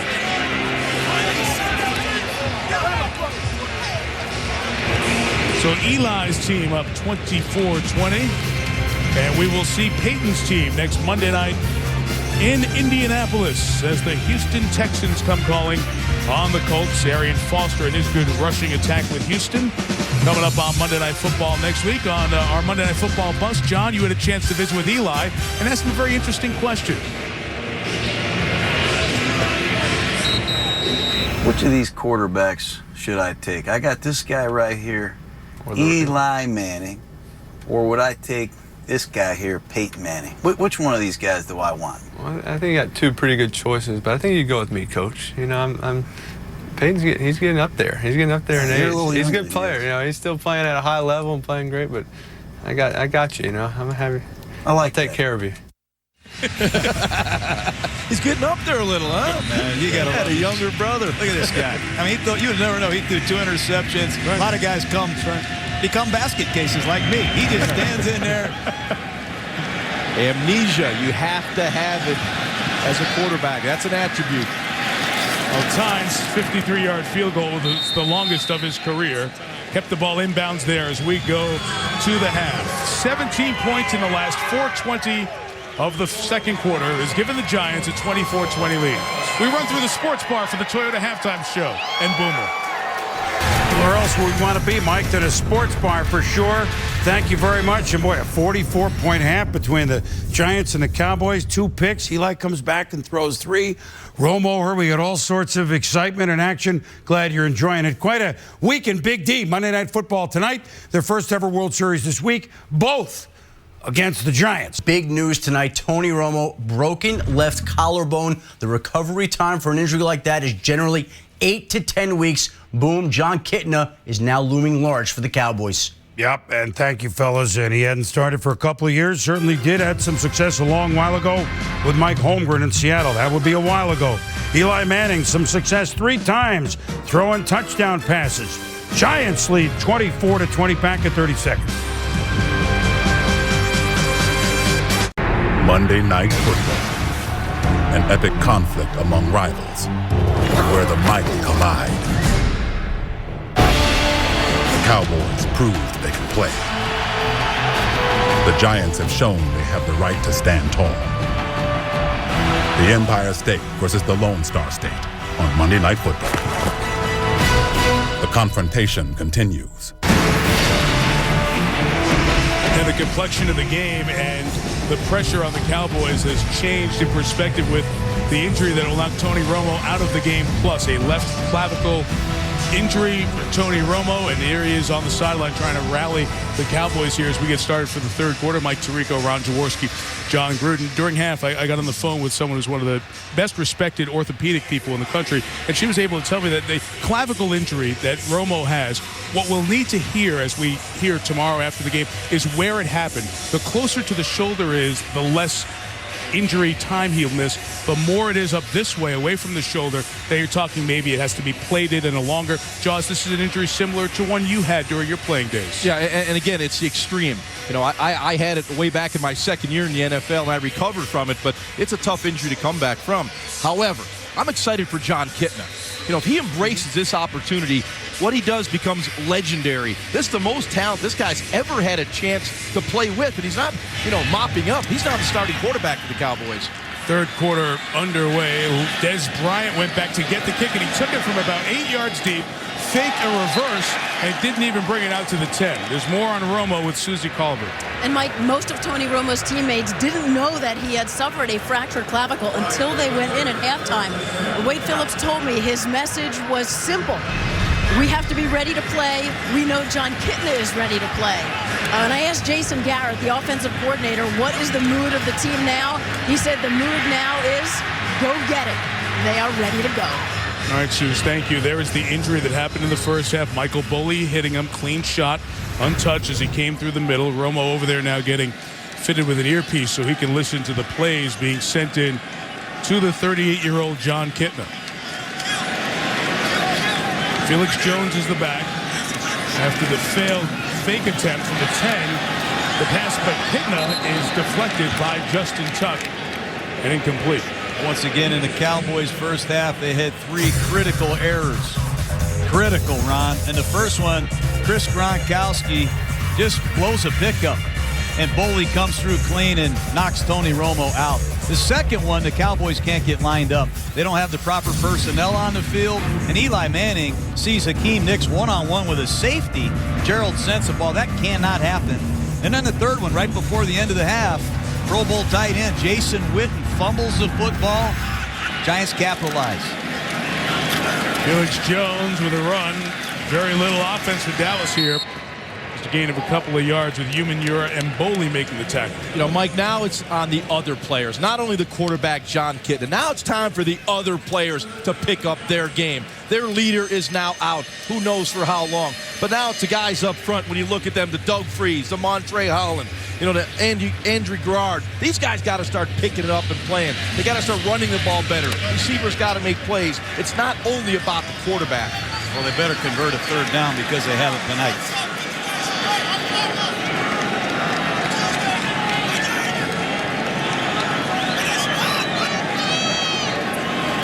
It's the 4-man rush. Kitna lofting for Witten. Overthrows him and incomplete, and there's a 3-and-out. They're 0 of 5 on third down tonight, John. And that's what defensive coordinator Perry Fuel told us, guys. We got to stop these guys on third down, and we're going to change the looks. We're going to walk around. We're going to play odd fronts, even fronts. We're going to blitz, and we're going to turn Osi Umenyiora loose. And he's been in the face of the quarterback most of the night. But the Cowboys are 0 for 5 on third down, and the Giants are going to get good field position here.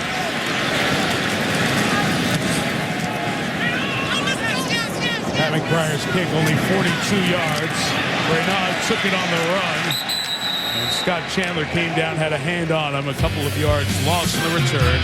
But OC and the Giants defense taking care of business so far. This telecast is copyrighted by the NFL for the private use of our audience. Any other use of this telecast or of any pictures, descriptions, or accounts of the game without the NFL's consent is prohibited. ESPN's Monday Night Football is brought to you by the U.S. Army. There's strong, then there's Army Strong. See strength like no other at GoArmy.com. AT&T, rethink possible. Toyota and NFL.com. Get the NFL's new mobile apps at NFL.com/mobile. Well, this North Texas area has so much to offer. Some of the scenes from over the weekend, and they will do a great job hosting Super Bowl 45. There were high hopes that their team would be in it. At 1-4, it looks bleak, and with Romo injured, and who knows how long he'll be out. Not promising.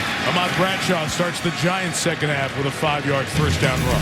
And Eli got off to a horrible start. 2 interceptions early in the ball game, and he was wild high. But, boy, did he recover. This is why he's a great quarterback. You forget the negative plays, and you play the play that you control. And that's what Eli did, coming back after 2 interceptions with 3 touchdown passes. And what I thought, he was terrific in the pre-snap phase, identifying the coverage and the pressure and getting the ball out quickly. Bradshaw past the initial penetration. Couldn't get back to the line of scrimmage. Igor Olshansky able to be credited for the tackle. Eli Manning, that's what you get. You get a guy that's often criticized by people for whatever reasons, but he's a world champion quarterback. He's throwing for over 65% this season. He has an arsenal of young receivers. He knows exactly what he's doing. He has tremendous pride in this New York Giant playbook, and he will not waste plays. He's going to get up there and survey the defense and keep the Giants in optimum situations. Here he goes again.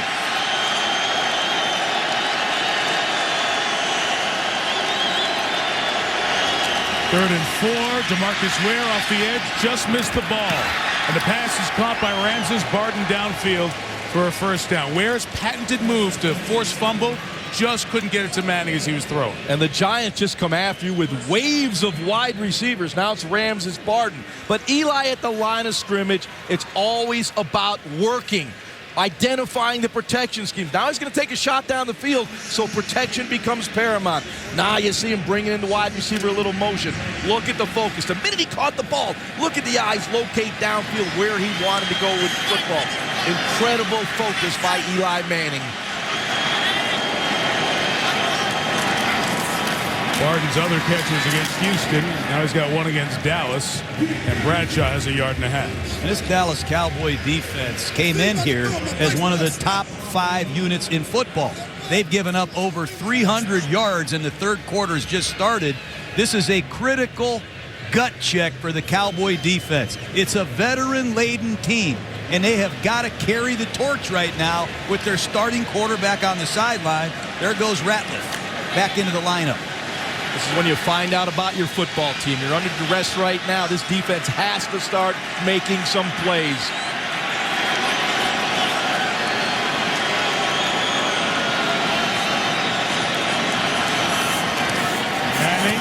Manningham got a good block to release him down the sideline, and a great cut inside for a touchdown. Oh, wow. And Chris Snee, the Pro Bowl right guard, delivered a lights-out block. And there's my friend Mario Manningham of JetBlue. But Chris Snee makes a Pro Bowl play. Watch the right guard come out, number 76, and lay it down. Wow. Brady James. That's who you got.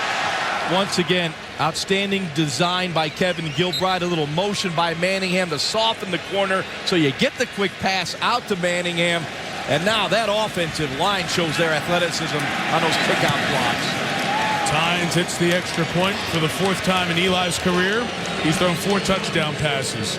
2 to Nix, 1 to Smith, 1 to Manningham with a great move to the end zone. Big Blue on top by 11. Tranquil outside of Cowboy Stadium.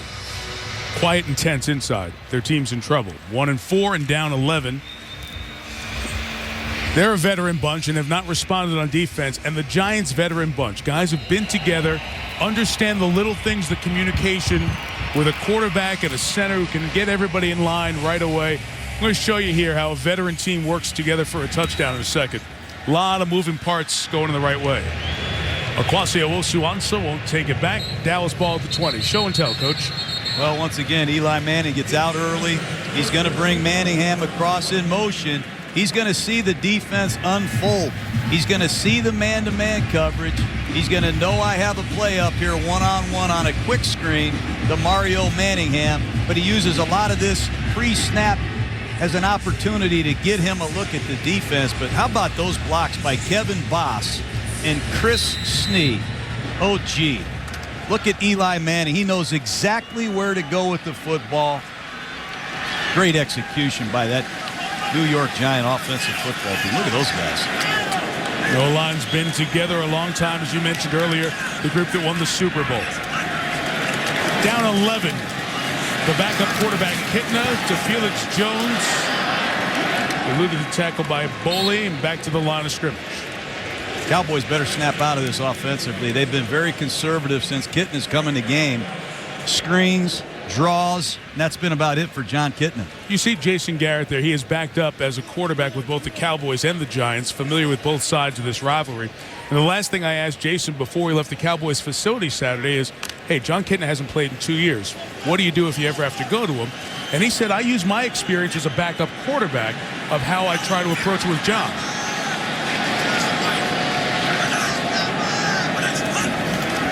Second and 10. Felix Jones with a carry for a gain of less than 2 yards. And he said, and you talk about this all the time, fans are frustrated.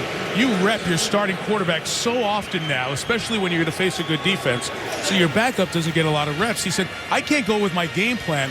I've got to go with what Kitna is comfortable doing, what he's done over the years. Because when I was the backup and I got thrown in, when I tried to run the game plan, it was hard. When they gave me what I was comfortable with, it was a little bit easier.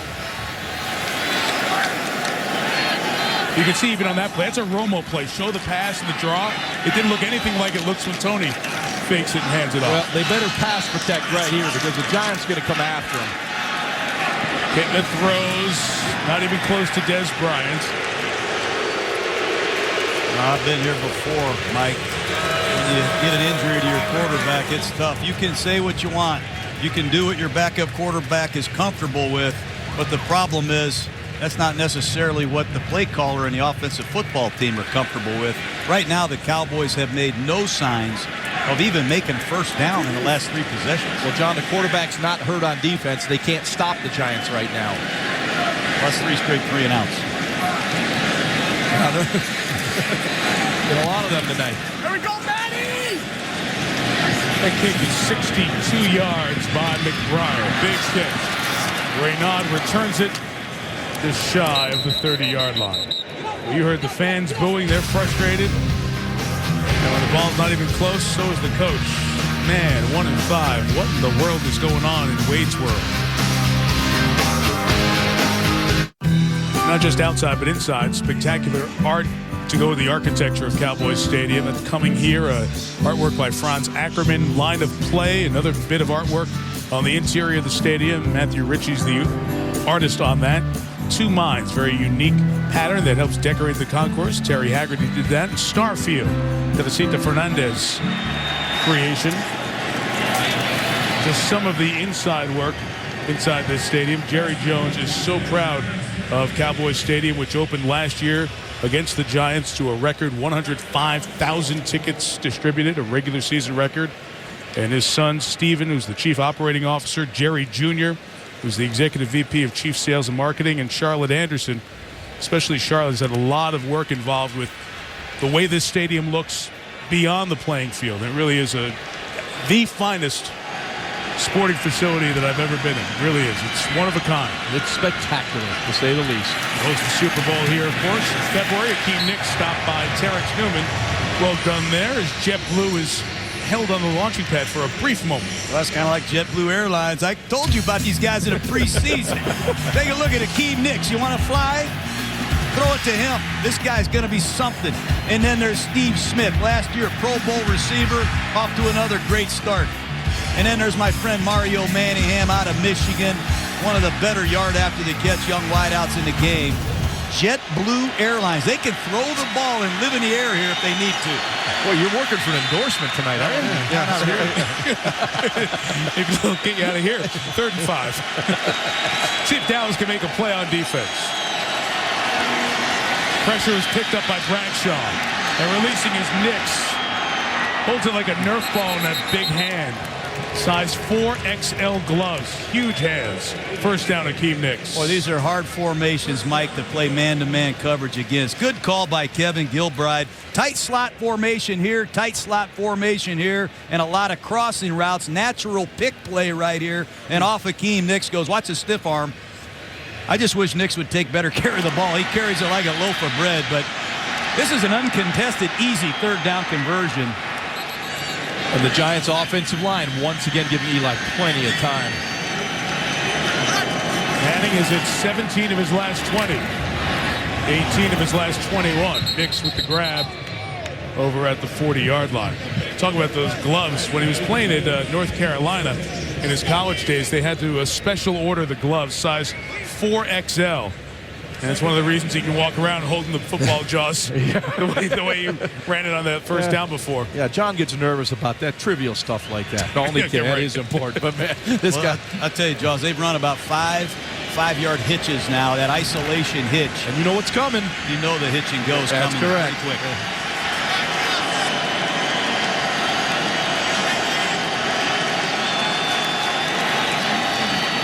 Play action, Spencer non-factor on the play. Manning complete to Steve Smith. They are carving up the Cowboys. Flag is down, though. Back on the O-line. Number 67, offense, 10-yard penalty, second down. Kareem McKenzie gets called for the hold. Where is DeMarcus Ware, Anthony Spencer, Jay Ratliff? Eli Manning has all kinds of time to survey the field and find open receivers. That time Eli did an excellent job stepping up in the pocket. Cowboys brought both outside linebackers. Eli felt the rush. They just caught McKenzie with a hold. Well, you can almost see the frustration in the Dallas Cowboys huddle. What's going on? They're big-time players. It's time to show up.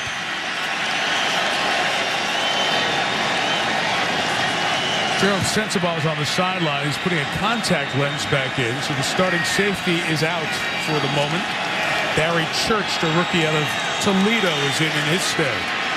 Eli and Hakeem Nicks to the 30-yard line. Another giant first down. Boy, Eli Manning is on fire. They threw the quick screen to Bradshaw earlier. This time they're going to fake the quick screen to Bradshaw and throw the corner route in behind him. And Eli Manning is on fire right now. They are torching this Dallas Cowboys secondary. The Cowboys have no answer right now. Breakdowns in coverage and no pressure on Eli Manning. This is like 7-on-7 right now, those drills where there are no offensive or defensive linemen on the field. Eli 7 for 7 in the quarter. He'll beat you up with the pass. He'll batter you with Brandon Jacobs. Oh, boy. To the house. Touchdown, Giants. Well, you just got to really wonder where DeMarcus Ware is. A lot of different Cowboys not even on the field for that play. And you forget Brandon Jacobs is as fresh as he's ever been near Halloween. And they are running up and down the field. Watch Brandon Jacobs just on a counter play, bounce it to the outside, and it's uncontested.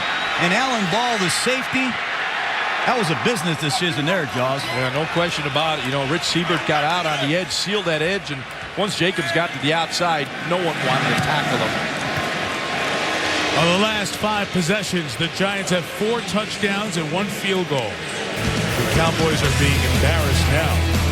38-20 with a division-leading G-Men.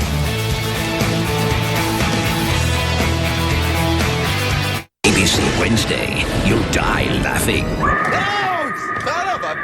But we can only show you a slice. ABC's Modern Family, all new Wednesday, 9/8 Central on ABC. Laugh on.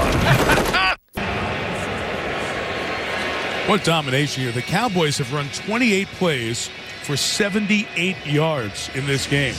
The Giants were down 10-0 about 6 minutes in, and things looked dire. Giants were turning the ball over. They gave up a punt return. But their offense has dominated Dallas. You know the Cowboys struggle without Romo. That's understandable, but this one's different. Okwasi Owusu-Ansah beats Chase Blackburn at the 15-yard line. Jason Pierre-Paul, the Giants' first-round pick. Big old defensive end flying down there on special teams. That's the biggest special teams player I've ever seen. That's 6'6", 290 pounds, Jaws, running down the field ahead of all these DBs. What an athlete. You know, we saw him earlier this out at training camp, and wow, what a player, what an athlete. He's going to be a terrific player once he gets it. Yeah, trying to figure it out. Very little football experience. He's made a good impact. Time out here in Dallas. See if the Cowboys can find something.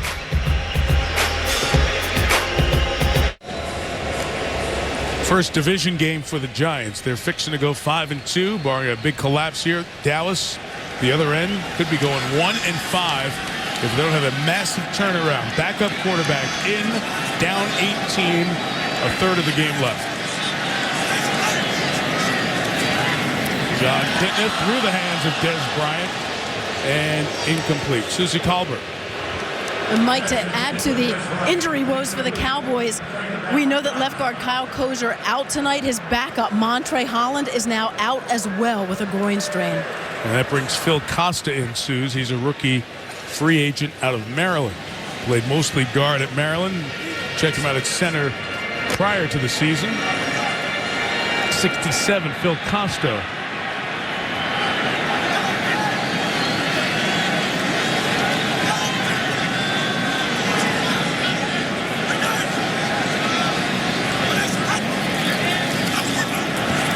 Felix Jones, couple of yards. O.C. Umanura on the tackle. No, they've gone nowhere on third down, this Cowboy offense. Take a look at this. Nowhere to throw, no time to throw, and an easy sack. And Perry Fuel, the defensive coordinator of the New York Giants, has been in John Kitna's face. He's been in Tony Romo's face. And these third down ops have not even had a chance. 0 for 6, and right now they're looking at another third down and long. And the New York Giants are in a rover walk-around package with Pierre Paul. Here comes another blitz up the middle. Kitna's pass is caught by Miles Austin. He's going to be shy of the first down. It'll be fourth down. You guys remember the Chicago Sunday night game? The Giants held them 0 for 13. Now we're 0 for 7, Dallas. That guy right there, Perry Fuel, Ron, he told us specifically he is going to mix it up on every third down. He's done that with a walk-around rover package, a 4-down look, a 3-down look, zone pressures, man pressures. I don't think the Cowboys have seen the same thing twice. It's because they're getting those third and long, John. It plays right into the hands of this defense, which does give you all those different looks. 3 and outs in the half for the Cowboys, and they will take over, Giants will, at the 19. Reminds me about Saturday afternoon. I mean, so many great games have been unfolded in this hard-to-figure college football season. Got two quarterbacks, Kirk Cousins from Michigan State, Blaine Gabbert from Missouri. Their teams all of a sudden have a chance to be undefeated all the way through good conferences. Sparty's toughest game left is Iowa. Missouri takes on Nebraska at your college football. One of those games will be on your ABC station locally. The other one will be on ESPN. So that game, wherever you are, you can watch. Sparty's and the Tigers surprising people. A great scene it was in Columbia. College game day, record crowd on Saturday, 18,000 on campus. And then Missouri beat number 1 Oklahoma. Former Ole Miss quarterback who followed his dad to Ole Miss, Eli Manning, gives to Ahmad Bradshaw, who loses 3 yards. Does a rundown blitz. You see Brady James, he came off the backside, rundown call by Wade Phillips, trying to get this New York Giants offense off the field quickly. That's the only chance the Cowboys have here, is to get a sudden change, a turnover, and they have to use some kind of blitzing to get pressure on Eli Manning. Yeah, go ahead and blitz him. You're going to get those isolation routes on the outside. He's been killing them all day. He's inviting the blitz. Giants have turned it over 3 times early in the game. Manning to Steve Smith. 4 Cowboys rally to the ball. Limit Smith's gain to about 3 yards. John, you were bringing it up earlier, Jaws. We talked about Eli Manning and underappreciated, perhaps because his numbers aren't as impressive in terms of overall stats as some. He's got the longevity here behind Favre. Very questionable with the ankle next week, and his brother Peyton for consecutive starts. But he's one of 6 guys who has won the Super Bowl. They won the Super Bowl against an undefeated team with a great drive. They got Brady, Roethlisberger, Favre, Breeze, and the 2 Mannings. Those are the only 6 guys active who have gone to the ultimate stage and done it and won it. And this guy should be appreciated for all he does for this team. 3rd and 9. The line gives him time. The pass incomplete for Nix. Terrence Newman on the coverage. It'll be 4th down and a rare Giant 3 and out.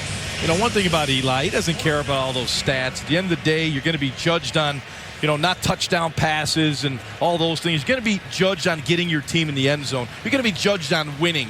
Eli Manning has always been able to do that. That's all that matters to him. Can we win? Do we win? It's a Super Bowl champion and a Super Bowl MVP. Des Bryant's 93-yard punt return is 6 more yards than the Cowboys have as an offense tonight. And he couldn't get that one as Dodge did a great job of kicking it deep and to the sideline. And the first guy over to him is Tom Coughlin, the coach who has yelled at him all year to tell you he's the third guy over.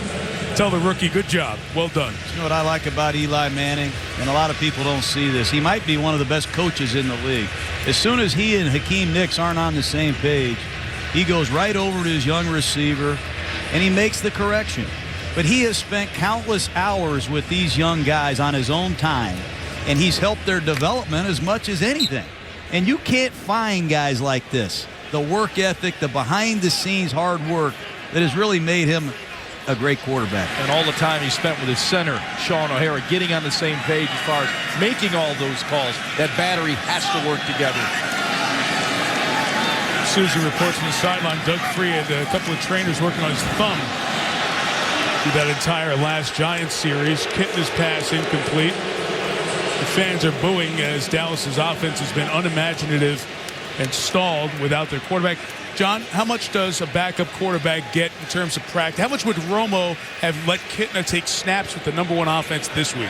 Well, I've talked to a lot of coaches that have quarterbacks that are Iron Men, and these backups don't get any reps. They really don't, because Romo never misses a game. Now, if you're one of these teams that has a struggling starter, sometimes you give the backup more work because you expect him to play. I'll bet John Kitna's had little to no work in a long time. Underneath pass from Felix Jones. Going to be 4 yards shy of the first down. Jaws, how tough does that become on a guy like Kitna? Not only have you not played in 2 years with a marker down, but you don't get to do it with the #1s. Yeah, literally. Holding, number 70. Offense, 10-yard penalty, replay, second down. Literally impossible, Mike. I've played in situations where I was the backup quarterback. You do not get reps. All of a sudden, you got to throw the cape off and go in the game. It's hard to do that. The reps you got were after practice. You don't get the same energy, the same emotion when you're working after practice. So it is very, very difficult to come in a situation like this when you're not getting the practice reps. You mean at the end of your career in Miami, Marino didn't give you a lot of reps? No. Get out of here, Jaws. I got these all. 2nd and 20 throw to Jason Witten is complete to the 25-yard line. So they have the penalty yardage back here with $1:30 to go in the third. I go back to this Cowboy offensive line. You just mentioned Holland was hurt at left guard. Remember, Colombo, the right tackle, was hurt to start the season. The right guard, Leonard Davis, was benched. He struggled against the Titans. The left guard, Kozier, was hurt coming in here tonight. They let Flozell Adams go at left tackle. They brought in Doug Free. This is not the same Cowboy offensive line of a year ago, that's for sure. That 3rd and long situation. Osi off the edge.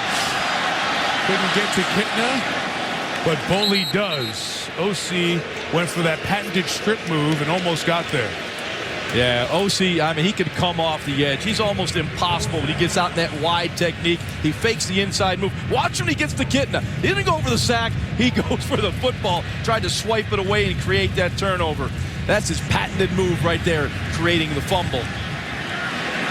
He has 7 forced fumbles this year. Of his 8 sacks. McBriar's 4th punt of the quarter. Every Cowboy possession has ended in a punt. Ramses Barton might have gotten a piece of that. He get very, very close. He at least affected how it was hit by McBriar, if anything else. Didn't really get to it. Down to 17. Well, the Giants are taking out quarterbacks. Back in week 1, the opener at the New Meadowlands, Matt Moore taken out and down by Kiwanuka. In week 4, Jake Cutler, and knocked him out. He knocked the number 2 out as well in that game. Got to Caleb Haney, the 3rd. Sean Hill broke his left forearm as he came down awkwardly with Justin Tuck tackling him. Brought Drew Stanton in the game for Detroit. And then tonight, Romo with the fractured left clavicle. And no word yet how long he'll be out. Wade Phillips will be asked at the press conference, and we'll hear what will happen there. But the Giants have made it a habit. They get to the quarterback, they knock him down, they knock him out. And they're legal hits. Been watching that very carefully. They are legal hits. It's just a furious pass rush, and it's 7 or 8 different guys. Yeah, and a couple stars. And most of them, John, as you see, come against these spread formations. I think offensive teams are going to have to change their philosophical approach and start thinking protection first, not be in a rush to get 5 receivers out. Oh, getting to another one here. John Kitna had his nose bloodied on that last series. He's over there on the Dallas sideline. Dallas does have 3 quarterbacks dressed. Stephen McGee, the second-year player out of Texas A&M, drafted last year in the 4th round. He's hoping he doesn't have to see this pass rush. I guarantee you. He's saying, please. Smiling in blue, bumming in Dallas. 38-20 G-Men after 3.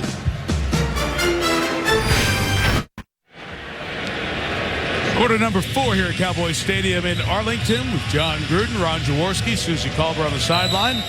Mike Tirico, 38-20. The Giants a quarter away from going to 5-2, winning a 4th consecutive game. Trying to make it 5 of the last 6 over Dallas.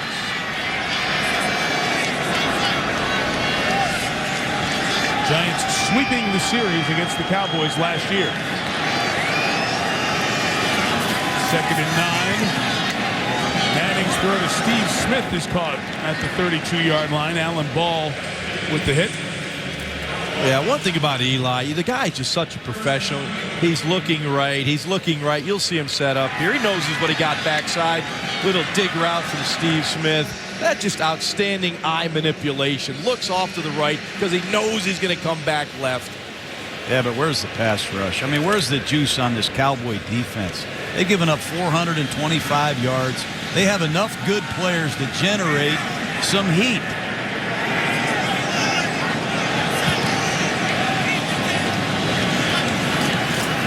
Bradshaw from the 32. Going to gain about 2 yards. Both Hakeem Nicks and Steve Smith have 9 carries for over 100-yard catches for over 100 yards in this game. So you have that JetBlue impact tonight. Their big catches and receptions on the night. And a couple more for Steve. No joking, guys. We like to keep an eye on Twitter since we're so technologically sound here in the booth. Not making this up. JetBlue Airlines has apparently its own Twitter page. They have tweeted, quote, "You can tell Jaws and Gruden we had the name first." So you have entire companies hanging on your every word every Monday night. Powerful people you both are. True stories. Don't make this up. 2nd and 8. There's Ware off the edge. Got a strip. Got the ball in the air. Ratliff couldn't squeeze it. And who gets it at the bottom of the pile? Brooking in there for Dallas. DeMarcus Ware off the edge. Forced the fumble. And they're digging for it. Finally, some pressure generated by DeMarcus Ware. Giant ball. Dave Deal beat Brooking at the bottom of the pile. That's what I'm talking about. DeMarcus Ware, you called it in the pregame. You think he's one of the best players, if not the best defensive player in the league. He just beats Deal clean off the edge, times the strip perfectly. Well, do not single block him. He's one of those guys, you know, David Deal's done a really good job all night tonight, but sooner or later, you give that guy that many opportunities one-on-one, he's going to beat you. Giants have 4 receivers on the game. Young Ramses Barden is in the slot at the bottom of the screen. Manning throws to Bradshaw, and his rule to catch. Bradshaw's going to be brought down at the 27. Giants will be stopped short of the first down. Anthony Spencer over there on the tackle. And, you know, the way the Cowboys night has gone, Cowboy fans are thinking, what, how do we not get called there for a blow to the head on that slat down by Ware? But at the same token, Ratliff had the ball bounce and almost caught it. You almost have to consider going for the block against this young punter, but they've got a double return set up. Doesn't look like it. Des Bryant back there. Yeah, these are a big play opportunity, I think. Des Bryant's already taken one back. It brought a lot of heat. Kick it out of bounds. Yep. Flag down, back by the kicker. As the pressure was coming up the middle. During the kick, holding number 47 of the kicking team. That penalty will be enforced from the end of the kick. 1st and 10. Talked about Eli getting a shot to the head. Ware got the ball, but the Cowboys didn't get the turnover. ESPN's Monday Night Football is brought to you by Corona, who invites you to find your beach. Nissan, innovation today, innovation tomorrow, innovation for all. The Capital One Venture Card, what's in your wallet? And ESPNShop.com, a new store for all your sport league needs. How about the weekend here next week? The Cowboys, of course, a game Monday, game Sunday against Jacksonville in here, and then just down the road, Saturday, Sunday, and Monday, the Rangers in games 3, 4, and if necessary, 5 of the World Series against the San Francisco Giants. You can hear every game of the World Series, by the way, on ESPN Radio. Pittman throws to Witten.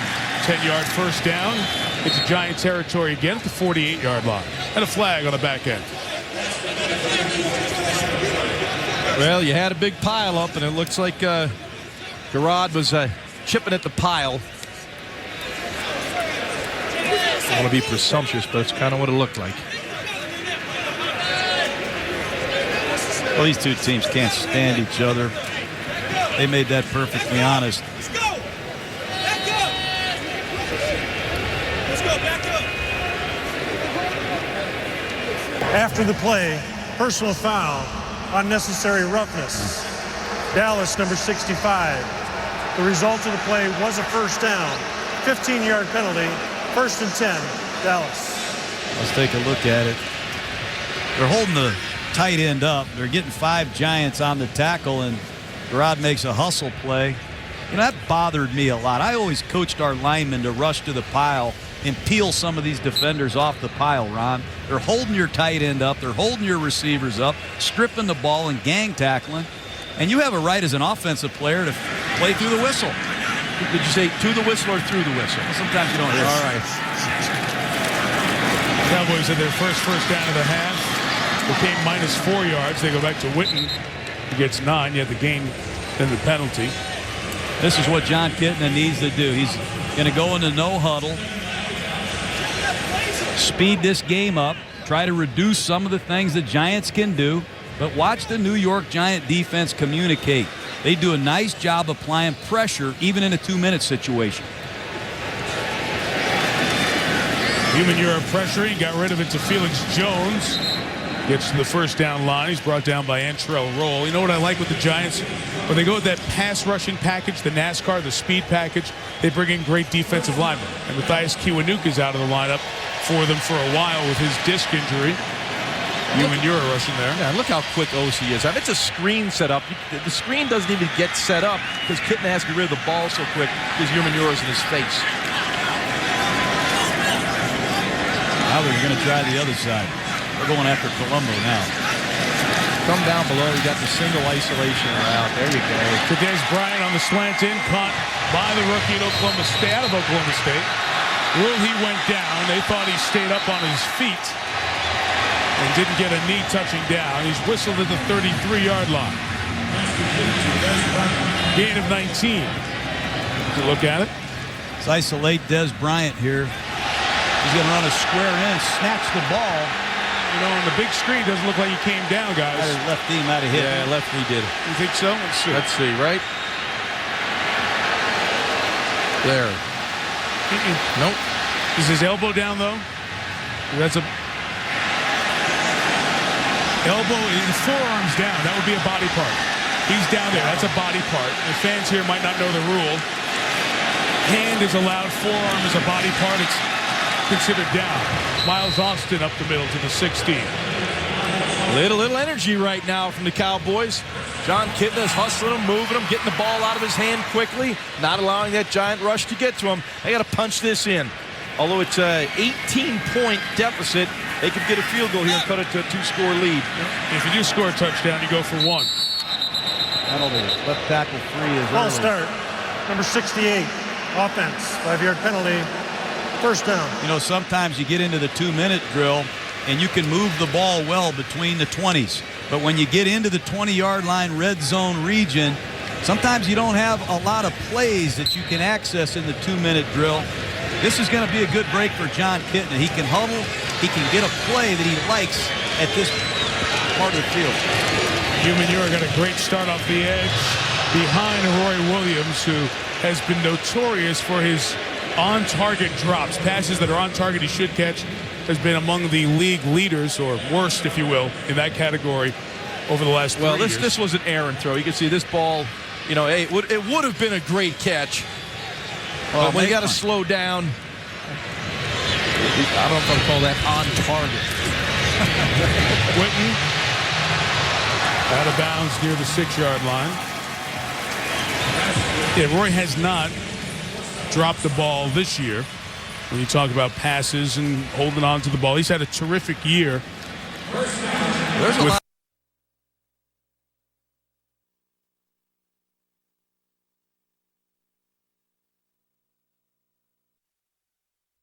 A score here. It's interesting watching the communication between Jason Garrett and John Kitna in this part of the field. From the 6, Giants light them up. Those are the timing throws that are so much more difficult with a guy who has not played or practiced with these ones as much. Well, the problem is, as a quarterback on those quick timing throws, you need that quick definition. Kitna had pressure in his face. Des Bryant did not give him that quick definition. You throw it away, live to fight another day. You need quarterback-friendly routes in this area. Slant, Williams. Incomplete. Looking for Roy. Corey Webster with the coverage. Well, he's played well, hasn't he, this year? Yeah, that's the patented Roy Williams route, this quick slant. But Webster has been terrific. You know, in preparation for this game, you study all the tape.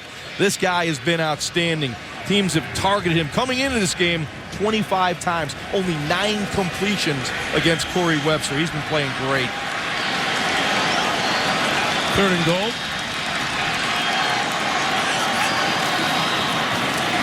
Kitna hit as he throws for Williams. Incomplete. Kitna got laid out. Michael Boley, who's already knocked out one quarterback, took a run at a second one. You have to take the field goal here. Yeah, kick the field goal. What do you think of the field goal? They're not. Oh, my gosh. Wow. Well, you can feel this at home, Ron. Ooh, you get hit by Kenny Phillips and Michael Boley, one from the left and one from the right. You got to kick the field goal here. You have to. It's an 18.3 score game. You take your 3, cut it to a 2-score game. Mathematically keep yourself alive in the game. Right.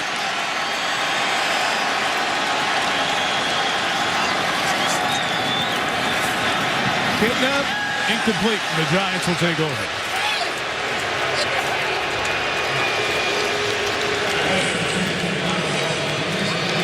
I know you're down there. You don't think you're going to get down there, but Mike, you take your 3 points. Common sense, it does not. You take your 3 points. Yeah, absolutely. It doesn't at all. 38-20. Giants on top by 18. They'll take over with 8:15 remaining here in the 4th quarter. 18-point lead for the Giants. 38-20 with 8:15 remaining. Those are not good looks. Nope, they don't need captions. They are wondering what in the wide world's gone on. Ahmad Bradshaw loses a yard. Let's go back to that 4th down play. Oh, you say you should have kicked the field. I say go for it. You got man-to-man with Miles Austin, man-to-man here with Roy Williams, man-to-man here. It's man-to-man coverage. You have all these receivers. It's a no-back blitz. Get it out of your hand and beat somebody. But Miles Austin didn't beat anybody. Roy Williams didn't beat anybody. I don't know what the route was. But, John, that's your relevant point, going for it. The fact is you're still 3 scores behind. Yeah, you're stopping the Giants so well tonight. Well, you got to give yourself a percentage chance. Okay. I agree with you. Just stop him last drive. Bradshaw. Oh, boy.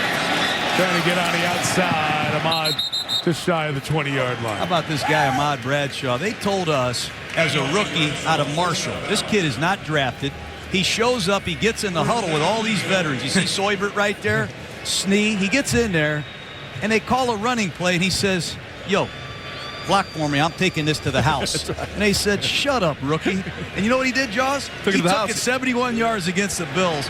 This guy is a dynamic personality. He's 5'7". He leads the NFC in rushing. I give this guy a lot of credit. Overcome a tough ankle injury last year, played through it. He's a real deal. Almost at 100 yards tonight. He had 133 against the Lions last week. He's sitting around 92 right now with a no gain there. Well, if the Giants win this game, they'll go to 5-2. And this is what is so great. Why is the NFL so popular? Who in the world figured, all right, Atlanta, they could be a division winner this year. Some people thought in this booth, Jaws and I. Yep. The Giants will move to 5-2. The Buccaneers and the Seahawks are the other two-loss teams. Nobody in the world would have thought that. But you see all those 3-loss teams, and that's why if Dallas would have won tonight, they would have been within a game of a lot of good teams here in this hard-to-forecast NFC through the first 7 weeks. But instead, they have a lead. Romo fractures his left non-throwing clavicle. We'll wait to hear how long he's going to be out. And now, who knows what happens here. Pass caught by Kevin Boss to the 44-yard line. The first down for Eli and the Giants. Gain of 24. But what do you make? Who's the best team in the NFC? These guys right now. I mean, at this hour. Right now, they're the best team. I mean, they came down from a 10-0 deficit, 20-7, and you look at their talent level. I'm leaning over to John a little bit. You are that was a to my sleeper. side, finally. I got to go to that dark side every once in a while. You guys are unbelievable. Yeah. It's not even Halloween yet. When we got that Lombardi Trophy, it was the end of January. Right. I don't remember winning a division championship until the end of December. Well, Mike There's asked a a ton of question. football left. These guys right here in the Jets. How about that for a Super Bowl in this stadium? That run, guys, does two things. It puts Ahmad Bradshaw over 100 yards for the night and makes him the leading rusher in the National Football League through Week 7 with that carry. And look at Brandon Jacobs down on the sideline. It's big brother and little brother. There's no animosity between these two guys. One cheers for the other. But take a look at Bradshaw on this draw play. Bounce it to the outside. That's a bad play by Spencer, number 93. You have to set the edge. You can't let Ahmad Bradshaw bounce the ball out on the perimeter or he'll gash you. We'll give some love to Bear Pascal. Pretty good block, hooking him to get to the edge. Fumble the football. Scoop by DeMarcus Ware of the Cowboys, who is ruled down by contact and blown dead at the 45, but it would be Dallas ball on the fumble, which was the problem for Bradshaw at the start of this season. He fumbled and lost 3 all in the first 4 games of the season.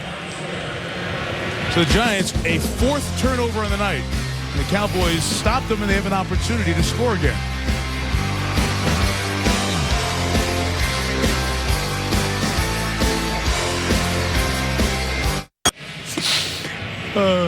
Tonight's aerial coverage here at Arlington is brought to you by Autotrader.com. Halfway between Dallas and Fort Worth on I-30.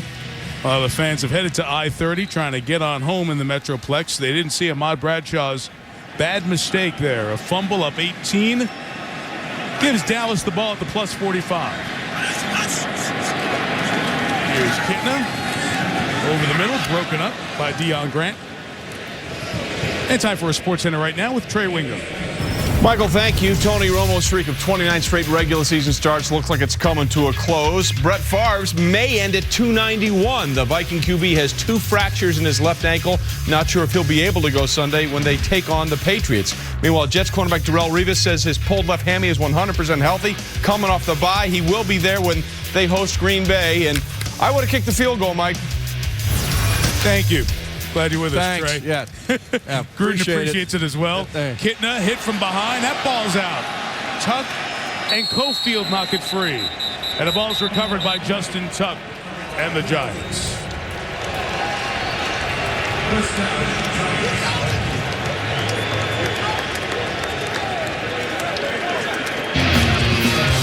The credit to Barry Cofield out of Northwestern for getting there. And the Golden Domer, Tuck with the recovery.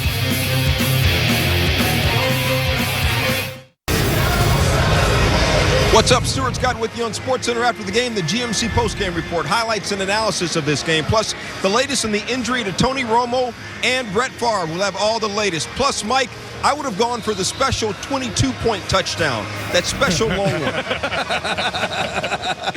See? Yeah. Everybody's listening. JetBlue, Stu. I agree with Stu. Let's go over that 22-point play. Bradshaw fumbled, so Brandon Jacobs is back in the game at the running back for the Giants.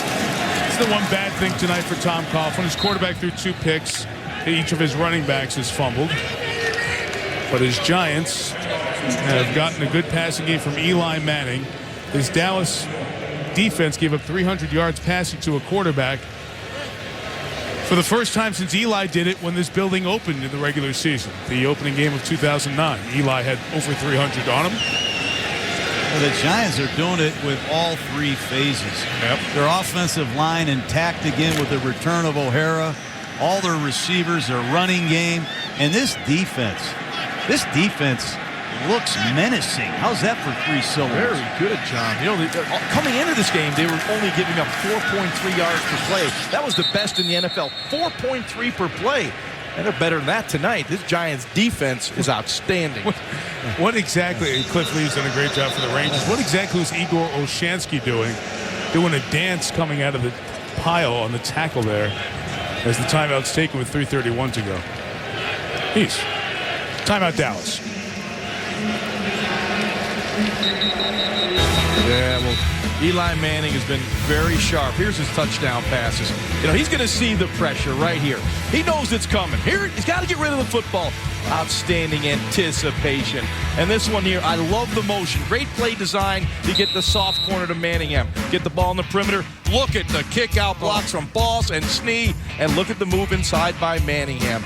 Kevin Gilbride, the offensive coordinator, has had an outstanding game tonight of breaking down the Cowboy defense, and Eli has found the holes and exploited them.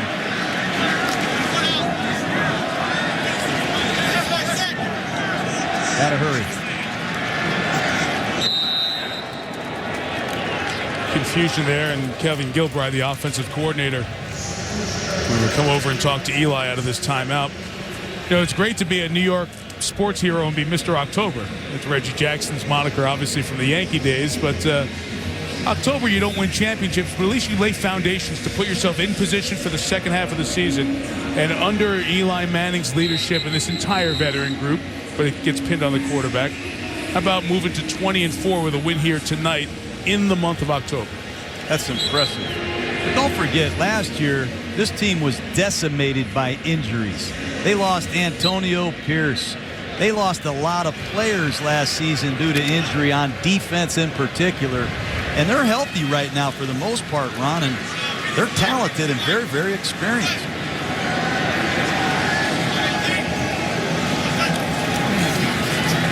Play action on 3rd and 5. Manning throws. He throws another interception. It's Keith Brooking with the pick. And Jacobs brings him down at the 15-yard line. So Keith Brooking comes up with a play. That's his 3rd interception from Manning tonight. I'm just shocked that Eli took a chance like this. This is the only chance Dallas has. The Giants have turned the ball over on their last 3 possessions. But watch Eli right here. He's just going to come out. He's going to reverse pivot. He's going to throw the ball into the flat to Bear Pasco. Under duress. Bad decision. And Kevin Gilbride told us that yesterday. Just give up on a bad play. Throw it in the dirt. Move on. I'm shocked Eli gave the Cowboys this kind of an opportunity. So for Keith Brooking, a rare interception. It's his first interception since December 24th, Christmas Eve of 2005 in a game in Tampa. Tampa. Dallas takes over 1st and 10 at the 15.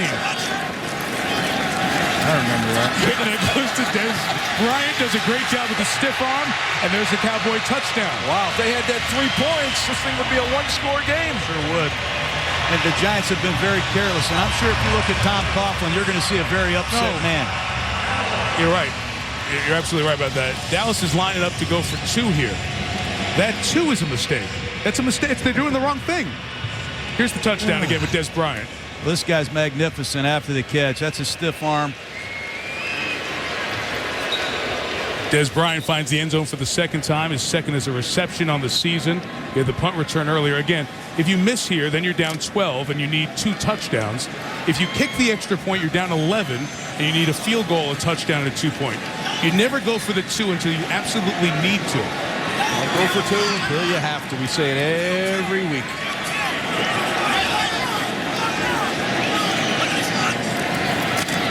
And Kitna will throw for Roy Williams, who couldn't bring it down, but a penalty marker will come down as Terrell Thomas and Williams were in contact, and they'll shorten the distance by half. And these New York Giants get sticky man-to-man blitz down in here in the tight red zone. Prior to the pass, holding. Number 24 defense. Half the distance to the goal. Will retry. And that time Kitna went up there. He killed it. He saw bump and run man-to-man. He wants to throw the high point fade to Roy Williams. I thought Terrell grabbed him. Clearly a hold. A lot of substitution here. Okay, Dallas brought in Gronkowski, the fullback, since they're at the 1 instead of the 2. They'll go to their shorter yardage formation without their wide receivers. And coming back across is Witten for the 2, and it's a 10-point game with 3:17 to go.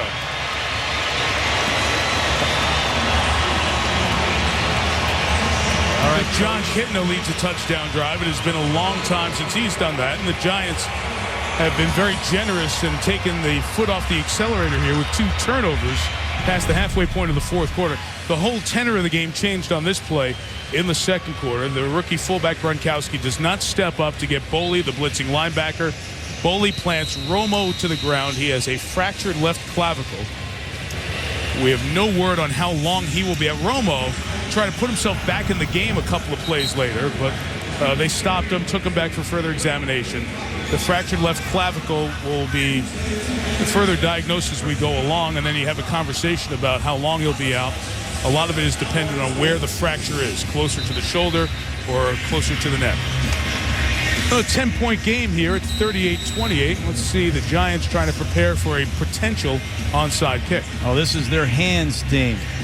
And you have to practice so many situations now, Mike, when you're on the receiving end of a hands team situation because the rules are different. You can only have so many players on each side of the kicker. You're not allowed to overload. But take a look at how the Cowboys deploy. They're going to have a number of guys up here, and they'll check the numbers there. They'll have a 3-on-2 situation here, and they'll have a number situation down here. Beeler is going to automatic to the side where he feels like they have a chance. Look down here at the bottom. Fake one way. Beeler tries to get it, but it's got to go 10 yards. He's waiting like a little baby for it to crawl to him. And there's a pile there. Did a Giant touch it before it went 10 yards, thus allowing the Cowboys to legally recover it? It has to get to the 40 before a Cowboy can recover it legally. Well, at the 40-yard line, it looked like a Cowboy was right on it, just as it went 10 yards. Yeah, you hear them saying blue ball as the officials are in there, which means the Giants have it. It was Beeler, the kicker, who was hovering over the ball. Well, it's a middle dribble. They were light to the middle. The Giants deployed for the onside kick to be to the right side, and Beeler saw the deployment of the Giants. He did a nice job of tapping the ball in there. This Beeler's an interesting athlete, one of the strongest, quickest kickers you'll ever meet. Good design. Unfortunate that they didn't get that back. Nice job by Travis Beckham. And you said that Beeler, he set the record for kickers in that automatic weight, the 225-pound lift at the combine. I saw him down in the field. I said, well, there is the best weightlifting kicker we've seen in the NFL, and he laughed, and you could use his strength there in that situation. The Giants have turned it over the last couple of times. 3:16 to go. Bradshaw with a convoy of Giants. Snee with his 3rd downfield block of the game. Bradshaw refusing to go down at the 16-yard line. Well, since we don't know how long Romo will be out, let's look at what the Cowboys have coming up. They have Jacksonville coming in here next week, and Jacksonville lost both of their quarterbacks when we saw them last Monday night. Then they go to Green Bay, a game Romo was dying to play in. Wisconsin guy wanted to go play at Lambeau. They have to go to the Giants here, so 3 games in a very short period of time. Then the Lions come in here, and then the quick turnaround for Thanksgiving against the Saints and the Colts to follow. And so much of it is a timeout was called on the field. So much of it's going to depend on what the medical news is on Romo in the hours and days to come. You know, everyone's going to focus on Romo, and rightfully so. He's the quarterback of this team. But no one stepped up. No one stepped up. I'm going to blame it on John Kitna. He's not getting reps, but no one else stepped up for the team. Not the running game, not the defense. It wasn't a collapse because Romo got hurt. We're going to give up 500 yards in this game here.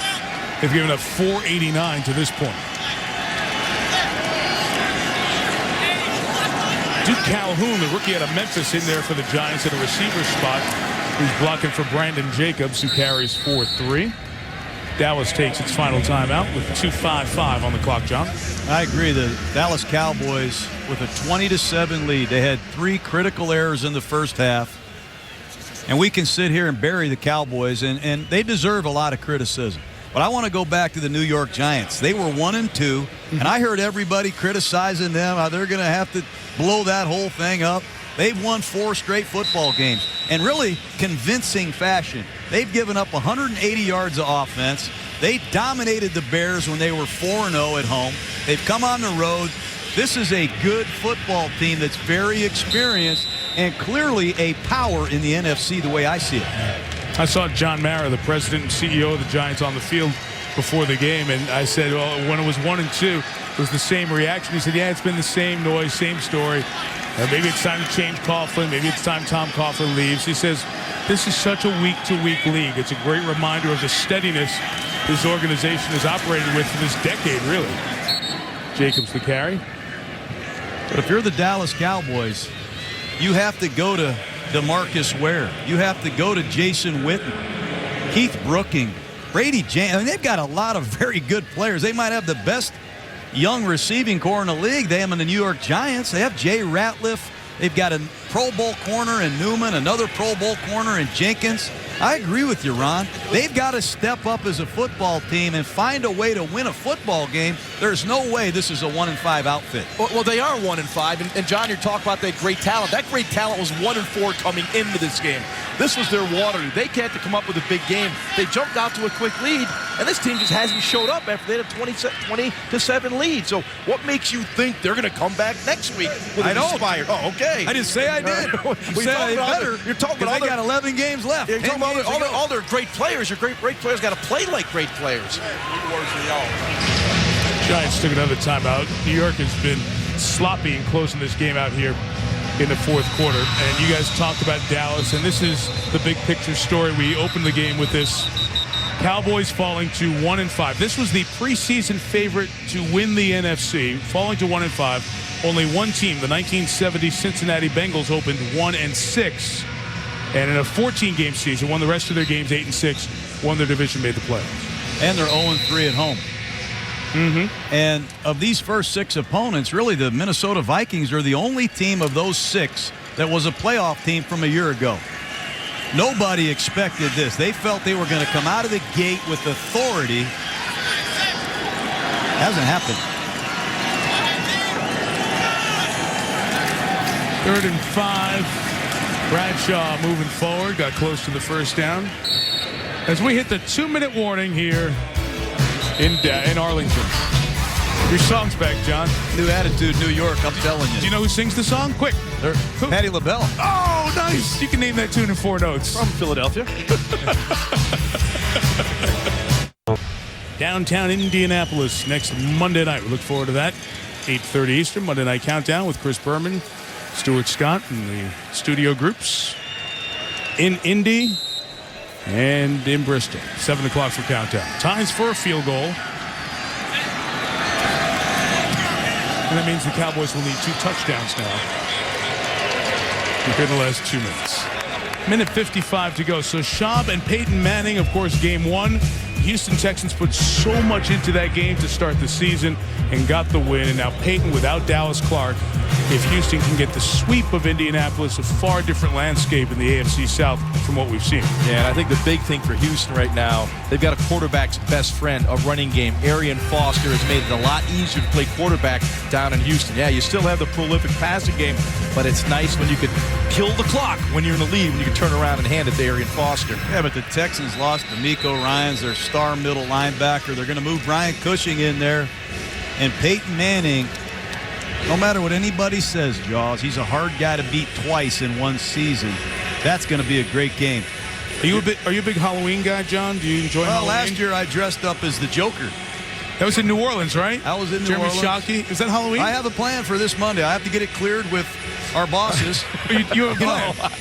I got to get it cleared. I got a plan for Halloween. I just have to get it cleared. Could I guess? We're going to be a sheriff? No. We're going to be a sheriff. You're surprised. Yeah. Coming people watch, right? When I get a chance to see Peyton Manning play, everybody knows I irritate some people, I'm sure, with my enthusiasm. Some people. If you like football, go watch that cat play. Just sit down and watch film with Peyton Manning, you get excited. 13-point game here. Des Bryant back on kickoff return. See if they get a little wrinkle here. They fake it on the reverse of Miles Austin. Bryant trying to pick up blocks on the far side. Will be brought down. Nice open field play by Bruce Johnson to bring him down to the 27-yard line.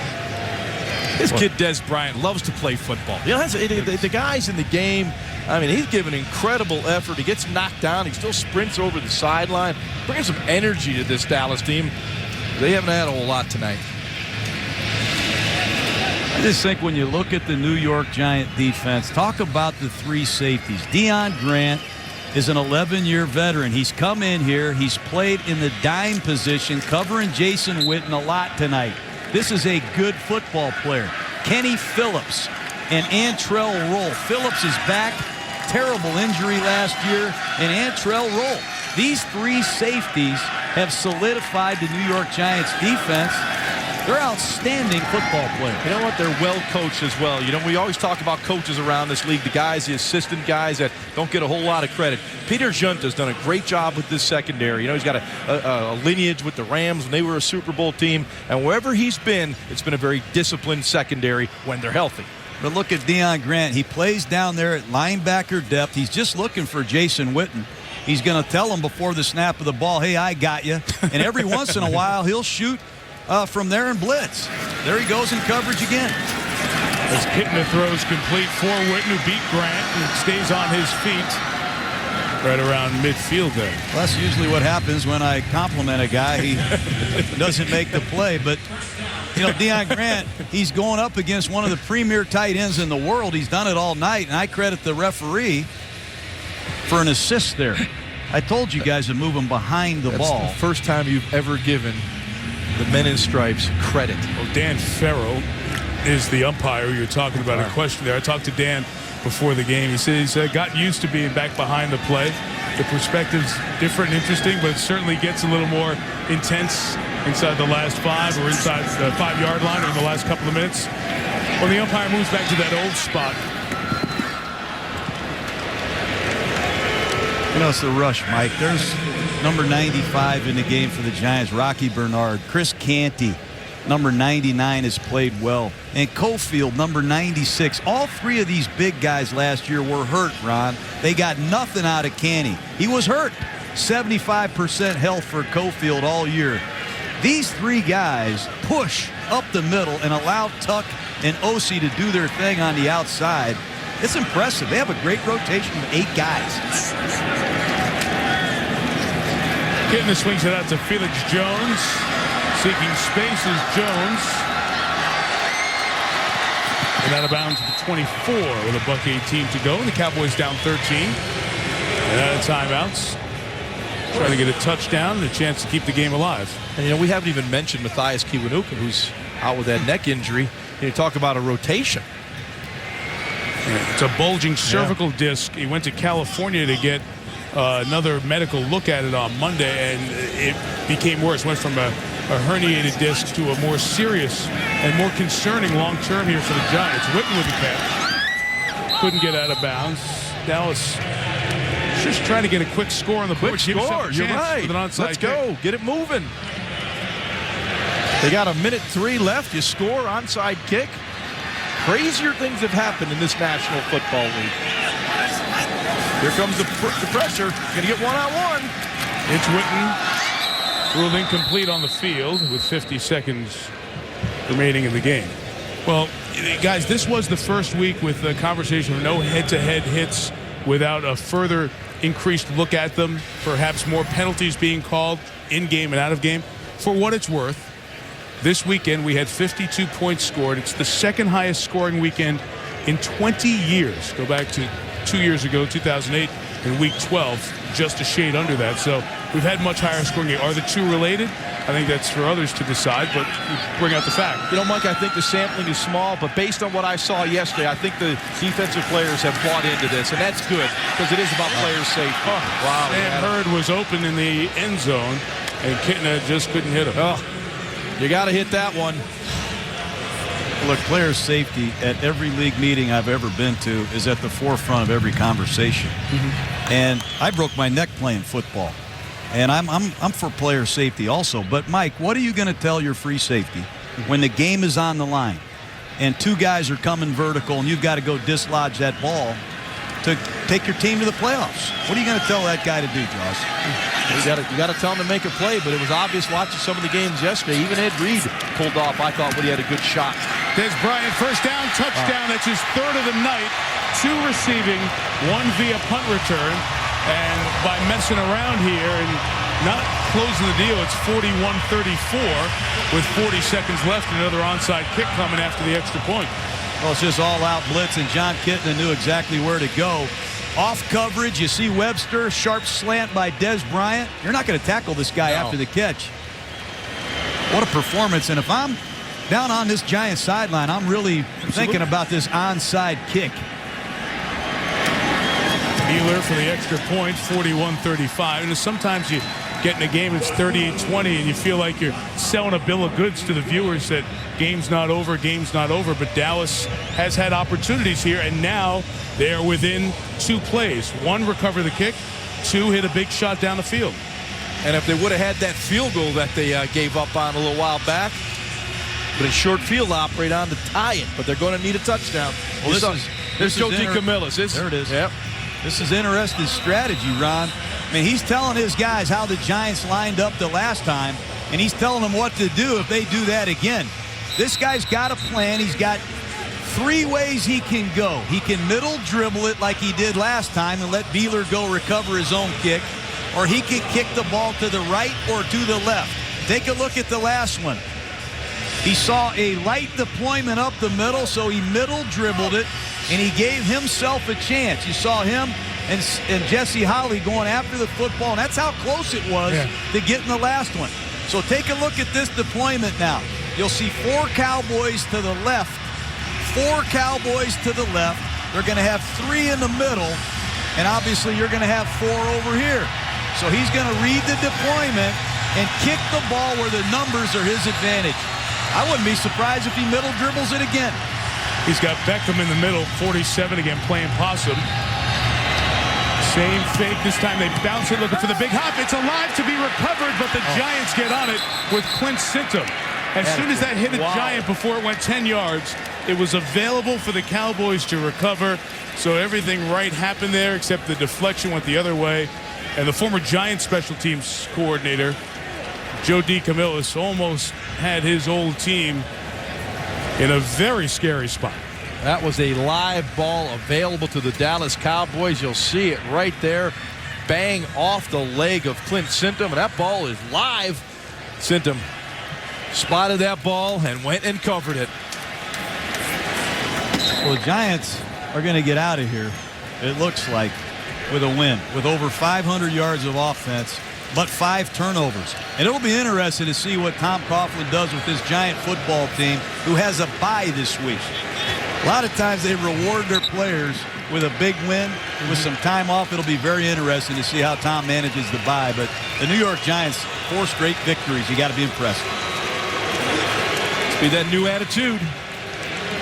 These 2 teams will reconvene on the second Sunday in November up at the new Meadowlands Stadium. Eli Manning with a win over the Cowboys. The Giants have gone 2 for 2 here in the new Cowboys Stadium, but the number 1 story after this one will be Wade Phillips and Dallas at 1-5, knowing only the 1970 Cincinnati Bengals have come back from 1-5, and what will happen with Tony Romo and the left fractured clavicle. For what it's worth, that Dallas touchdown there at the end took us to 52.6 points scored on average in a game this week, the highest since 1983. Highest scoring weekend in the NFL in over a quarter century happened this weekend. Now And the cherry on top was the Giants 41, Dallas 35. Big Blues 5-2, and the Cowboys have lost 3 in a row. They're 1-5. Sports Center's coming up next with John Gruden, Ron Jaworski, Susie Colbert, and the best in the business, our Monday Night Football crew. Mike Tirico. Good night from Arlington. This has been a presentation of ESPN, the worldwide leader in sports. Giants win by 6 with Eli. We'll see Peyton against the Texans next Monday night. See you next week in Indianapolis. ESPN thanks you for watching this presentation of the National Football League.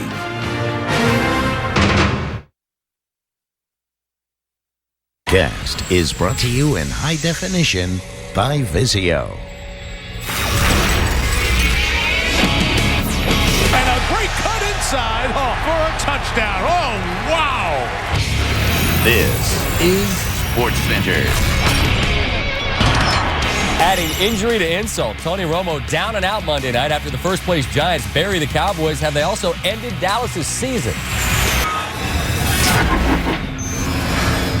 From the land of Big D, it is the GMC postgame report, Dallas style. Stuart Scott, Matt Millen, Steve Young. Early on, it looked like the Cowboys are going to run away with it. Then it looked like the Giants are just going to plow drive the Cowboys into the ground. And then the Cowboys came back and made a game of it late. The Cowboys didn't do anything early other than pick up the scraps of what the Giants were giving them. You think about the Cowboys. I looked up the board here, and if the board was right with about 2 minutes ago, game was essentially over. The Cowboys had 180 yards in total offense. They had done nothing. And then when Tony Romo gets hurt and Kitna comes in, they did even less than nothing. I'm sorry, we can talk about the Giants for a little while, but we need to we need to plow under the Cowboys right now, because even before Romo was hurt, this team looked like they did not want to be here. This was the only game all year that the Cowboys have been outgained in total yards. Let's take a look at the highlight. Remember, last year, the Giants came in here and christened this stadium in the regular season with a win over the Cowboys, trying to make it 2 for 2 here in New Cowboys Stadium. Opening drive for the Giants. Eli gets pressured, throws it down the field, almost picked off by Terrence Newman. Newman almost had his 24th pick of his career. Hey, Matt, how long did it actually take him to really get his 24th? Oh, the very next play. Didn't take very long. Nice little tip into his hands and a return. Newman, redemption, down to the Giants' 5-yard line. Ensuing Cowboys drive, Tony Romo looking for the big tight end and getting his hook on with his favorite target. Jason Witten on the outside, 4-yard. Romo sets a Cowboy record by throwing a touchdown pass in his 18th straight game. Next Giants drive. Steve, what is up with Eli Manning tip picks? You know, early on, you could see he's high. Throughout the first quarter, almost every pass was too high. He needed to get recalibrated. I don't know if it was emotion. I don't know if it was adrenaline. I don't know whether there's not the crown in Texas Stadium anymore in the field. I don't know exactly why, but he was high until when he got it down, things got a lot better. Gerald Sensabaugh had the interception.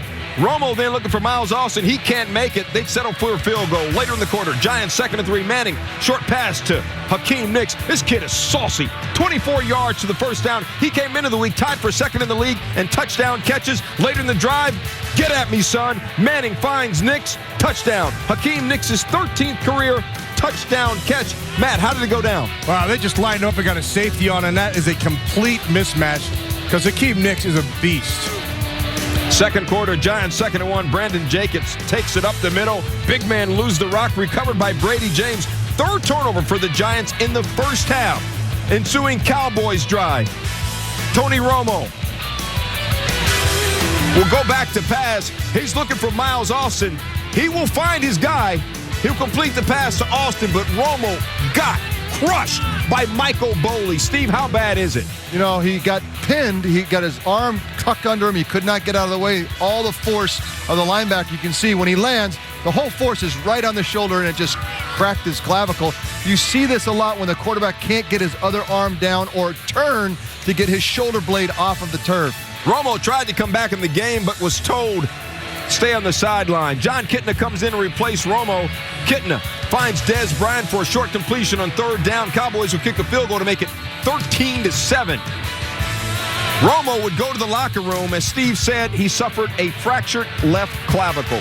Later in the game, same score, Giants punting and Dez Bryant. Clear eyes, full heart, can't lose. The youngster from Oklahoma State will go 93 yards. Second longest punt return in Cowboy history. His second punt return of the year. Matt, this guy is redunculous. I watched him last year at Oklahoma State in the beginning of the season, and he was the exact same way. He's a man playing among, in this case, younger men. Cowboys went up 20-7. 4 minutes, 30 seconds to go in the half. Giants with first and goal. Manning finds Hakeem Nicks. Steve, this wide receiver can do some things too, can he not? Hey, great credit to the receiver, but the corners, you cannot give easy hitch patterns for touchdowns. I mean, it's just ridiculous. Nicks had his second touchdown of the night, and then Eli Fanning found Steve Smith for Steve Smith's first touchdown catch of the night. Eli's 13th career game with at least 3 touchdowns. Giants lead at 24-20 at recess. Second half, and Eli Manning had his way. You know, if Eli were to punch you in the face, you'd have to fight off the urge to thank him. He was the most interesting man in the world. Tamario Manningham, and how about the block by Chris Snee? Oh, how about the great tackling there? I thought it was super effort by the safety.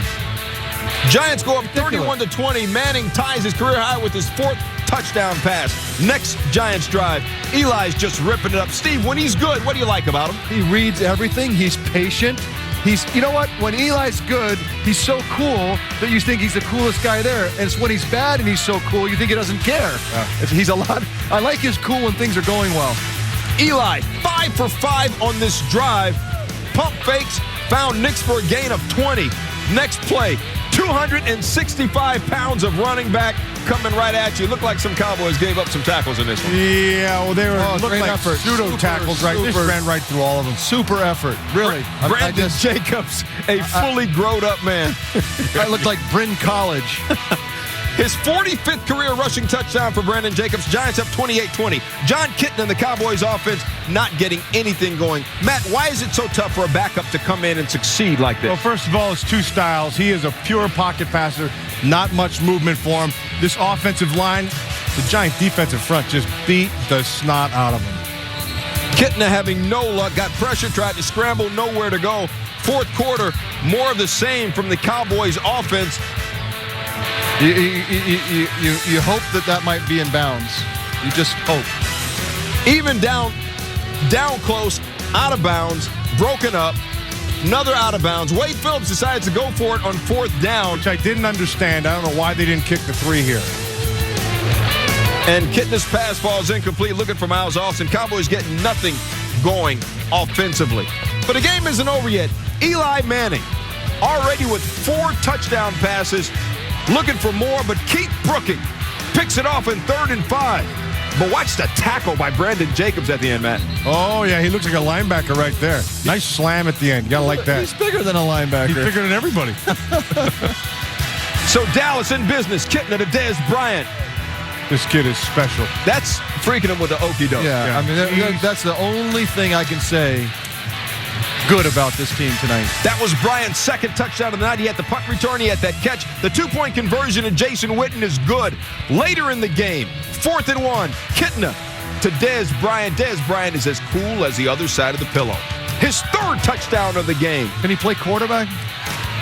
Cowboys will need him. On the ensuing onside kick with about 40 seconds left, but it is recovered by the Giants. And finally, the Giants put the Cowboys away. 41-35 is the final score. Eli Manning, his 12th career 300-yard passing game, his 4th career 4-touchdown passing game. And as I said earlier, the first game this season, the Cowboys were outgained. In this stadium, this new $1.2 billion stadium, the New York Giants are 2 for 2. Speaking of the Giants, everyone's talking about the Jets in New York. How about the Giants? 4-game winning streak for the Giants under Tom Coughlin. They've won 4 straight 3 times. 5 straight twice. 6 once. They win games. When they win it in Coughlin, they win it in bunches. This is a different Giant team right now than what we saw at the beginning of the season. In fact, right now, New York has the 2 best teams in all of pro football. One with the Jets and one with the Giants. And why they're good, the New York football Giants, because their defensive line can get after you and their offensive line can protect. What we saw tonight, they had all kinds of time to throw with Eli Manning. They ran the ball at will. It was a mauling. I'm sorry, the story to me is how bad are the Cowboys? You are so bad that they hand them essentially 20 first-half points on the road, and you still get mauled. I mean, the Cowboys can do absolutely nothing about defending their own house. This was the key game. I know John Kitna comes in, but John Kitna, you don't have to go 3 and out 14 times in a row. I mean, this is a Cowboy team that's supposed to have some semblance of pride about how they play. On the other side of the dime, I'm going to tell you that the Giants do look like a team that if they continue to eliminate their mistakes, too many tonight, that offensive line starts to take control. They've got some weapons. Eli's a very good quarterback. They can go. But tonight, I'm sorry, the story is how bad do they defend their house tonight Steve, with so much on the line? What about what the Cowboys showed late in the game, coming back with 2 late touchdowns? The game was from the middle of the second quarter when they had the lead. Romo goes down. All right, boys, you're under the gun. This is when you have to go earn the money. This is when John Kitna comes in. We rally around him. We're going to make the plays. The game was over. When they made it 38-20, there was, you can make a couple of late scores and everybody gets hoop going around, but the game was middle second quarter till late in the fourth quarter, and there was zero happening for the Cowboys. I wouldn't go with zero happening. There was one thing happening. I'm sorry, Dez Bryant. Dez Bryant's a stud. I mean, let's just put it out there. That kid's an all-pro player right now. Not only does he pluck the ball and at anywhere, all the range of a receiver should have, but he runs great after the catch and with power. He can run through tackles. He can meet you with a little bit of make you miss in there. He's an impressive rookie. You and I were watching Dez Bryant warm up here in the field before the game in shorts and T-shirt, and just warming up. He got a good sweat going. He was working hard. He looked different warming up than other wide receivers look warming up. He actually looks like Michael Irvin. He looks like he has the exuberance of Michael Irvin. And he's faster. He even has the leadership. I mean, when he scored his punt, they had him on the sideline. He was just so joyful. He was so excited. It's the most I've seen out of this Cowboy team from anybody. I immediately thought to myself, there's my new leader. There's the guy I want to follow. Dez Bryant, rookie. He's my guy, because the Cowboys exude, to me, no leadership, no ability to say, hey, look, we're down and out. Who's going to rise up? Who's going to rise up? Kid from Oklahoma State. That's fine. That's it. Then he should rise up. That's what he needs to do. Not to be outdone. Rookie? Hey, if that's what it takes, then that's what you do. Let's look at. They're buried. It's done.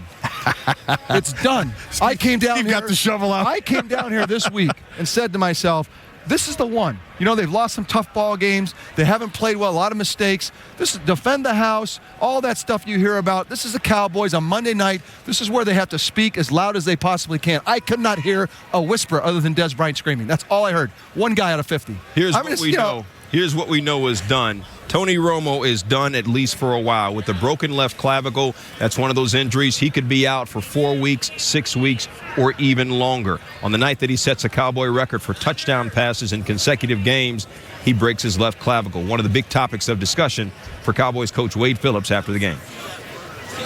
All right, tough one for us, obviously. We seemed to have a big letdown when Tony went out. For whatever reason, our whole team let down a whole lot. I did think they kept fighting. Some of the things we worked on, I thought we did better penalty-wise. I know we did better turnover-wise. I know we did better kickoff coverage-wise, but we had some letdowns in other areas, and that ended up costing us. We didn't get to Manning enough, really, and we didn't until later in the game and knocked the ball out, but we did have some turnovers, so I was pleased with that. We had a heck of a start, but we didn't finish it. I thought Kitna, was rusty. I mean, it just took him a while to get going. I thought, when he did, it gave us a chance. And, actually we had the ball on the first down on the 6th that we didn't score a touchdown that, we still had a chance in that game. So, I think their effort was great, but the final score is what counts. Wade, can you talk about Tony's injury and just the initial prognosis and how long? Yeah, Tony broke his collarbone. Is that a season ending, or do you know? I don't know for sure. I don't know. What have you been told? What's that? What have you been told about his prognosis going forward? I don't know yet. I know he broke his collarbone. I know he couldn't play. Wade, would the best way to describe the season just bewildering? I mean, are you just bewildered how everything's gone? Well, that's one word for it. This game we didn't outgain the opponent like we had in all the rest of the games. I thought the Giants played well, even though we jumped all over them early. They kept running the football, and they had success running the ball, and I think that hurt us. We did adjust to it, but not soon enough. What was your message to the guys afterward? Keep fighting. I mean, they fought hard all the way. It looked like we were way out of it, and we still had a chance. And we got to keep fighting. You talk about the decision to go for it instead of kicking that field goal down there. It certainly would have made the score different at the end. Well, we still need another touchdown, yeah. So, I mean, at that time we were 18 points behind, so we needed a touchdown. Wait, when you said that there was a letdown when Tony got hurt, is it something that you felt on the sidelines, or was it something? No, I mean, it looked like the team let down, and, of course, we didn't make a first down for however long. We just didn't get going. And I thought our defense wore down. But we had a lot of 3-and-outs, and right before the half, the turnover right before the half where they got a 52-yard field goal. When they went up right before the half, after Tony went out, we were ahead, and I thought that hurt us. At this point, Wade, do you anticipate it's going to be Kitten and McGee until Tony gets back? Right. Yeah. You put such an emphasis of getting more turnovers, and this defense had been strong in yardage and not allowing that. It kind of reversed tonight. Is there any way to explain what happened? They just had the ball a lot, and of course they made some plays. Newman got hurt on the first interception, and I think that hurt his game the rest of the game. And they made some good plays. They had the ball a lot and made a lot of third downs, and we didn't make any. I don't think we made a third down the whole game.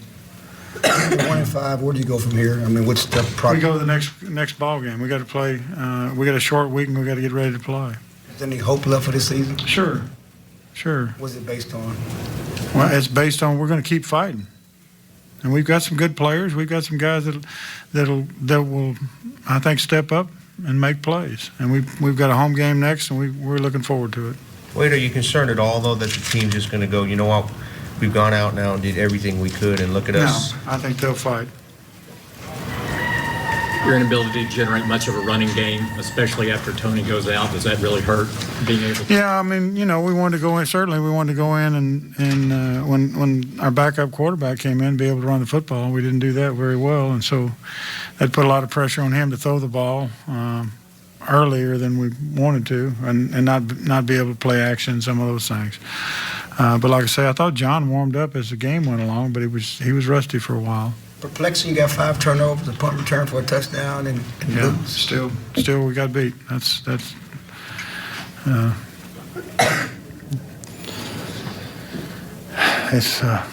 what happened. That's one of those stats where you go into the game, you get 5 turnovers, you say we're going to win this game. Yep, but we didn't. And we've had that quite a bit. We had 500 yards and didn't win. We had held a team to 180 yards and didn't win, 188 yards and didn't win. So we got to find a way to win. Have you ever been through a season as frustrating as this one's been for you in NFL, Coach? No. Wade, when you see what Dez did tonight, do you ever think what could have been if you stayed healthy and got the full training camp under him, where he would be right now, where the team might be right now? Dez is a spectacular player, and I think everybody can see that. And he fought all the way, When you go down on your elbows, you're down, though. He's got a knack for being able to stay on his feet, but I guess he didn't know that.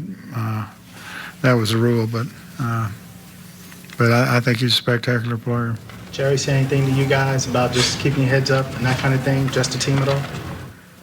Well, I mean, he saw the game. He saw the players, and he saw, I just thought they kept fighting. It looked like we were certainly out of everything, and I thought they kept fighting and even had a chance at the end on the onside kick. I think the third quarter letdown was more just a shock of Tony going out, affecting them for a brief period of time. Yeah. Fresh off his 9-catch, 108-yard receiving, 2-touchdown game, Hakeem Nicks joins us. We asked him what his coach, Tom Coughlin, said to him in the locker room, and he started saying, well, he said it. So we said, oh, Hakeem, you don't have to tell us. We got video on. At times, the greatest football in the NFL, the finest football in the NFL. For us to start the way we did tonight and to show the kind of mental toughness, and everyone hung in there and kept plugging away, kept encouraging each other, kept fighting and scratching. And we found a way to get way ahead. And we relaxed a little bit, turned the ball over again, made the damn thing close, but we won the game, all right? We are a team, and we won the game. And so I say congratulations, Giants. We have 5 wins. That's as many wins as there is in the NFC. And that's what we came here. That's what we came here to do. That's what we came to do. Can it be better? Yeah, it can be a hell of a lot better. Can we be smarter? Yeah, we can be smarter. There's all kinds of things we can do. But in the meantime, we won a hell of a football game here tonight. And congratulations to all of you. Hakeem Nicks, his 5th career 100-yard receiving game, hanging out with us on the set. Your coach, Tom Coughlin, a lot of people think he's a very buttoned-down guy, doesn't show a lot of emotion. He was very emotional with you all in the locker room after the game. When he's like that, how does that make you feel? You know, it just let us know we got a coach that sticks with us by our side, you know, through whatever situation. You know, Coach Coughlin is a great coach. You know, we look forward to playing for him day in and day out. And, you know, we just want to go out there and play hard for him. You guys got your offensive line back, and they had lots of time to throw. And you had your way with his secondary tonight. I mean, from the beginning all the way through. That's got to be a great sign for you for both the running game and the pass game through those. Yeah, it is. You know, it starts with the O-line first. The O-line did their job up front. And, you know, it was just up to the skill position. You know, we work hard throughout the week. You know, it was just up to us to go out there and contribute. Hakeem, you know, you guys are coming on as a group, as a wide receiver group, that I didn't have to grow into it a little bit. It seems like you're already there. Do you guys sense as a group that we're as good as anybody, or do you feel like you're still growing into it, learning your way? Honestly, I think we're as good as we want to be. We just got to keep working hard. You know, we got to keep working hard, and you know, to be the best, it comes with hard work. So I think that's something that, you know, we just stay humble as a group and just go out there and keep on making plays. Well, see, I could see a big difference from you. I had you a year ago and watched you, and you're more confident in the routes, how you're running them. You're better at the top of your routes. You always had those hands to be able to pluck things. But it looks to me that you're more comfortable in this offense. The same that happened? Right. You know, I feel like I'm definitely getting more comfortable. You know, still want to keep on, you know, ascending and going up from here. But, you know, I just want to keep making plays when I'm called on and, you know, be there. You've already ascended to the top of one particular list. Check this out. New York Giant history through the first 7 games of the season. You stand on top of the list with the most touchdown catches ever through the first 7 games of a season for players 22 or younger with 8. Ahead of Randy Moss, even. All players 22 years or younger. If there's a stat out there, Hakeem, you could be on top of, we'll find it, bro. That's Hakeem, your first touchdown, when you look close at the goal line and you see a safety giving you single coverage all by yourself on that side of the field, what are you thinking? Honestly, I'm thinking touchdown. You know, I'm thinking, you know, it's one-on-one, any one-on-one situation, you know, my mentality, I got to get it.